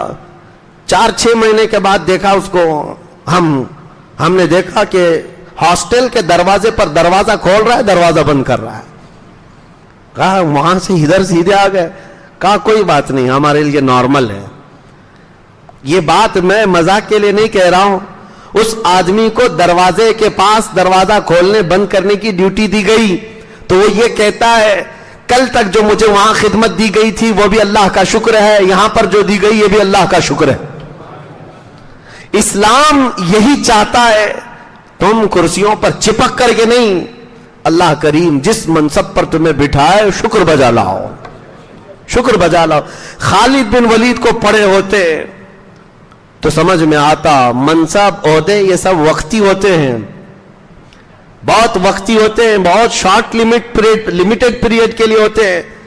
اور اگر کوئی یہ چاہتا ہے کہ میں ہی رہوں گا رستم، میں ہی رہوں گا پہلوان، میں ہی رہوں گا بادشاہ، ایسا نہیں ہوتا، ایسا نہیں ہوتا، بڑے بڑے اتار دیے جاتے ہیں۔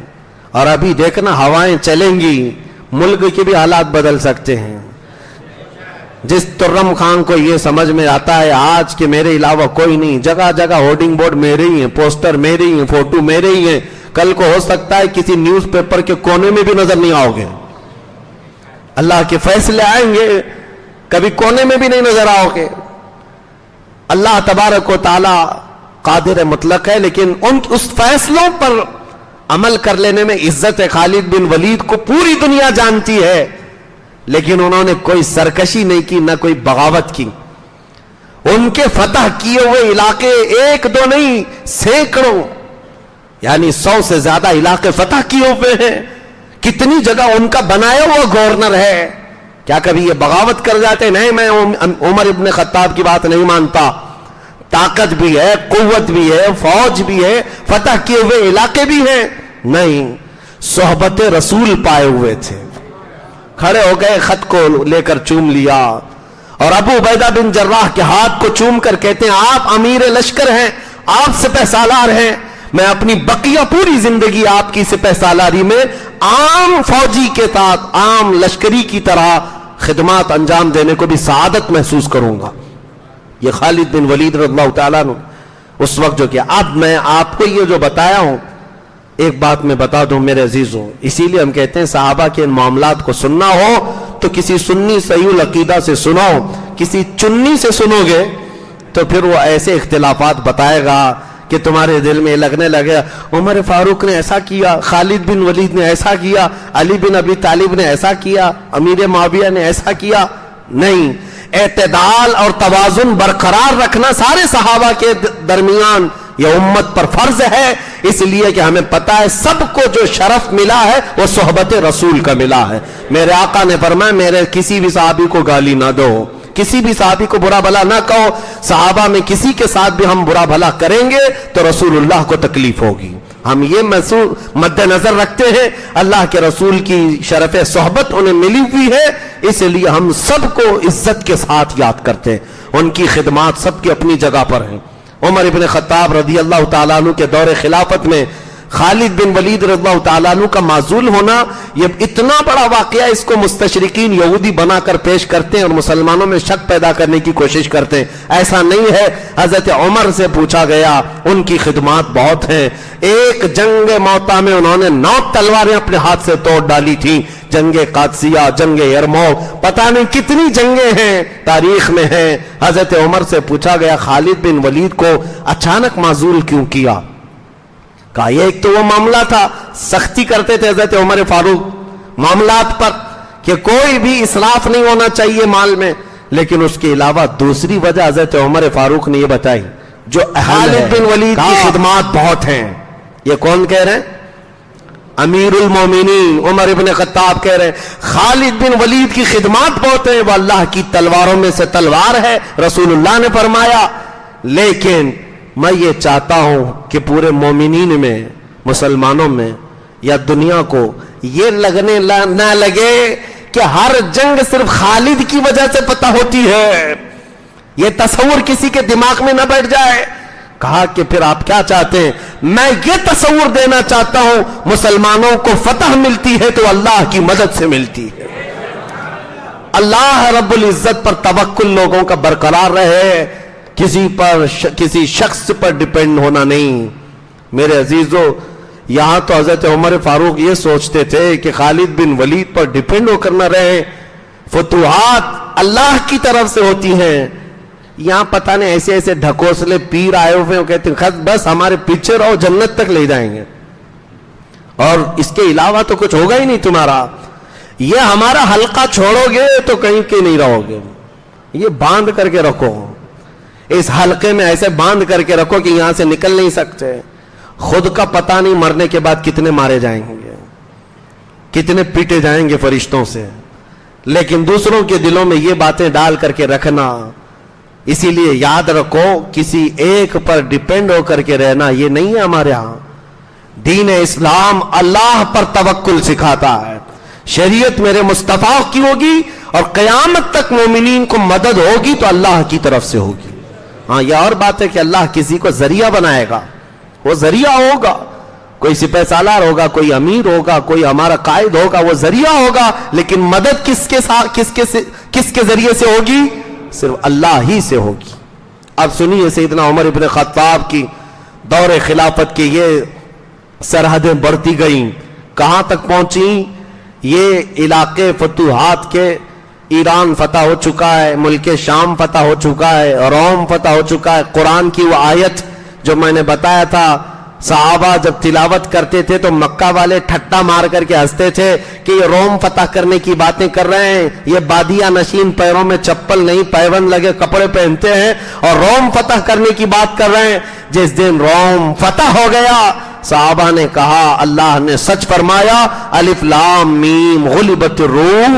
اللہ نے قرآن میں فرمایا الف لام میم، روم مغلوب ہو جائے گے، رومی مغلوب ہو جائیں گے، ان کو شکست ہو جائے گی. اور ہوئی شکست، مسلمانوں نے شکست دی. عزیزان گرامی، 2 بڑی سلطنتیں قیصر و کسریٰ، قیصر و کسریٰ دنیا میں سنتے رہے ہوں گے. قیصر روم کے بادشاہ کو کہتے ہیں اور کسریٰ ایران کے بادشاہ کو، دونوں کو ختم کر دیا گیا. اس کے بعد سے آج تک نہ قیصر آیا نہ کسریٰ آیا، کبھی آیا ہی نہیں.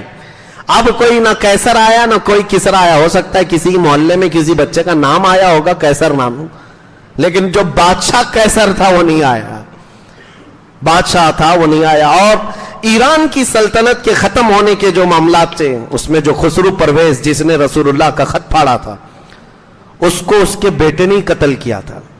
اس کا بیٹا شیروے تھا اور بیٹا بیٹھا سلطنت پر. بیٹے کو باقی دوسرے جو بھائی تھے انہوں نے قتل کر دیا. دوسرے بھائی تھے تقریباً 8، یعنی خسرو پرویز کے 8 بیٹے تھے، انہوں نے سب شیروے کو مار ڈالا.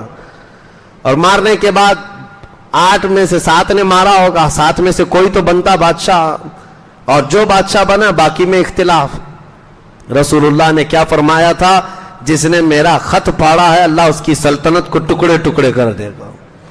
بھائیوں میں ٹکڑے ٹکڑے ہو گئے، سب الگ الگ لے کر کے ٹکڑیاں چلے گئے. پھر اس کے بعد جو وہاں بادشاہ بنا اس کا بیٹا پیدا ہوا، اور اس کے بعد وہ سلطنت ایران جو کسرا بادشاہ کی تھی ہمیشہ کے لیے ختم ہو گئی. آج تک ایران میں دوبارہ کسرا نہیں آیا, پرچم اسلام لہرا رہا ہے. اب وہ تاریخ کی بات میں آپ کو بتا دوں, سیدنا عمر فاروق رضی اللہ تعالیٰ عنہ کا یہ رقبہ جو پھیلا, 36 لاکھ اسکوائر کلومیٹر تک اسلام کی سرحدیں پھیلی تھیں. 36 لاکھ اسکوائر کلومیٹر تک. یہ عمر ابن خطاب کا دور ہے. اور دور فاروقی کب تک چلا؟ تقریباً 10 سال یہ عرصہ گزرا. حضرت ابو بکر صدیق کی وفات سے لے کر جس دن سے آپ خلیفہ بنے 10 سال مکمل ہوئے حضرت عمر فاروق کے. فتوحات بے شمار ہوئی. اور یہ بیان کرنا میں سمجھتا ہوں ناانصافی ہوگی. دور فاروقی میں ایران بھی فتح ہوا, عراق بھی فتح ہوا, شام بھی فتح ہوا, موصل بھی, مصر بھی فتح ہوا. لیکن یہ بیان کرنا میں سمجھتا ہوں انکمپلیٹ ہوگا اگر نہ بیان کروں کہ سیدنا عمر ابن خطاب کے دور میں ایک بڑی فتح ہوئی تھی. وہ فتح بیت المقدس تھی. مسلمانوں کا قبلہ اول جو فلسطین میں عیسائیوں کے ہاتھ میں تھا, یہاں حضرت ابو عبیدہ بن جراح کو ہی بھیجا گیا. حضرت ابو عبیدہ بن جراح عمرو بن عاص جو مصر گئے تھے, عمرو بن عاص نے مصر فتح کر لیا تھا. آج ان کی قبر مصر میں ہی موجود ہے. اور ایک گورنر تھے عقبہ بن نافع, کیسے جوشیلے تھے. حضرت عمر فاروق کے ایک سپاہی ایسے تھے عقبہ بن نافع. مصر پورا فتح ہو گیا. پڑوس میں کیا تھا, سب علاقے فتح کرتے گئے. اپنا گھوڑا رات کے وقت دوڑاتے تھے. کیا جوش تھا مسلمانوں کا. ان کی کوئی سرحد نہیں تھی. وہ کہیں جس کو کہتے ہیں نا ڈیڈ اینڈ آ گیا, ختم یہاں پر. اب اس کے بعد ہمارا ڈیڈ اینڈ تو ہمارے گھر کی چوکٹ ہی ہے, اس کے بعد تو جانا ہی نہیں چاہتے. زیادہ بڑھ گئے تو محلہ ہے. وہ صحابہ تھے, ان کا ڈیڈ اینڈ کہیں آتا ہی نہیں تھا, سرحد ہی نہیں تھی. عقبہ بن نافع رات کے وقت مصر فتح ہونے کے بعد چند ساتھیوں کے ساتھ گھوڑا دوڑاتے ہوئے آتے. ان کے ساتھی کہتے ہیں پیچھے پیچھے ہم جاتے, کھلے میدان میں آتے اور 14ویں کا چاند طلوع گھوڑے پر بیٹھ کر کے اچھلتے تھے اور گھوڑے کو ایڑ لگاتے, چھلانگ لگاتے. اور ان کے ساتھی کہتے ہیں کہ کیا چاہتے ہو؟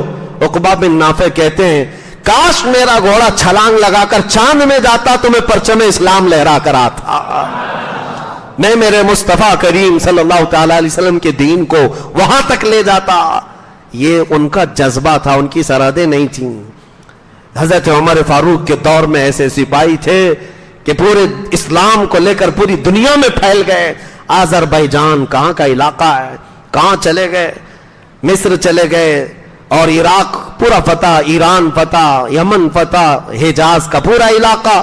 یہ تقریباً 36 لاکھ اسکوائر کلومیٹر پر آج کے دور میں, جس میں کئی کنٹریز آتی ہیں. آج کئی کنٹریاں ہیں. اس وقت تنہا ایک علاقے کا ایک ہی خلیفہ ہے, وہ مدینے سے حکومت کر رہا ہے, عمر بن خطاب. اور رومیوں کی فوج جب مغلوب ہو رہی تھی, رومیوں کے بادشاہ نے ایک قاصد بھیجا تھا عمر بن خطاب کے حالات دیکھ کر کے آؤ. وہ مدینے میں آ کر کے لوگوں سے پتہ پوچھتا ہے تمہارا بادشاہ کہاں ہے؟ تو لوگ ہنسنے لگے. بادشاہ؟ کہا کہ ہاں مسلمانوں کا بادشاہ. کہا ہمارا بادشاہ نہیں ہوتا, ہمارا امیر المومنین ہوتا ہے. کہا اچھا وہ کہاں ہے, اس کا محل کہاں ہے؟ جو مدینے میں موجود مسلمان تھے وہ پھر ہنس پڑے. محل؟ امیر المومنین کا محل نہیں ہے. دیکھو مسجد نبوی کے قریب میں پیپل کا ایک درخت ہوگا, اس کے سائے میں سو رہا ہوگا. وہ روم سے آیا ہوا ایلچی قاصد کہتا ہے جس کے خوف سے ہمارے بادشاہوں کے کپڑے گیلے ہو رہے ہیں. ہاں ہارٹ اٹیک آ کر موت آ رہی ہے, اور یہ پیپل کے جھاڑ کے نیچے بے خوف سویا ہوا ہے. حضرت عمر کو ڈھونڈتے ہوئے وہاں آیا تو یقیناً وہ درخت کے نیچے ننگی پیٹھ سوئے ہوئے تھے. اس قاصد نے یہ سوچ کر کے کہ یہاں اگر قصہ ختم کر دوں تو روم بھی سکون کی سانس لے گا, ایران بھی سکون کی سانس لے گا. سوچ رہا تھا, حضرت عمر کی آنکھیں کھل گئی اور کہا جو تو سوچ رہا ہے وہ ہوگا نہیں. حضرت عمر بیدار ہوئے, کہا ہم نے اپنی کرسی غریبوں کا خون چوس کر کے نہیں بچھائی ہے جیسے تمہارے بادشاہوں نے رکھی ہے. ہماری کرسی اللہ کی مرضی سے رسول اللہ کی شریعت پر قائم ہے. جب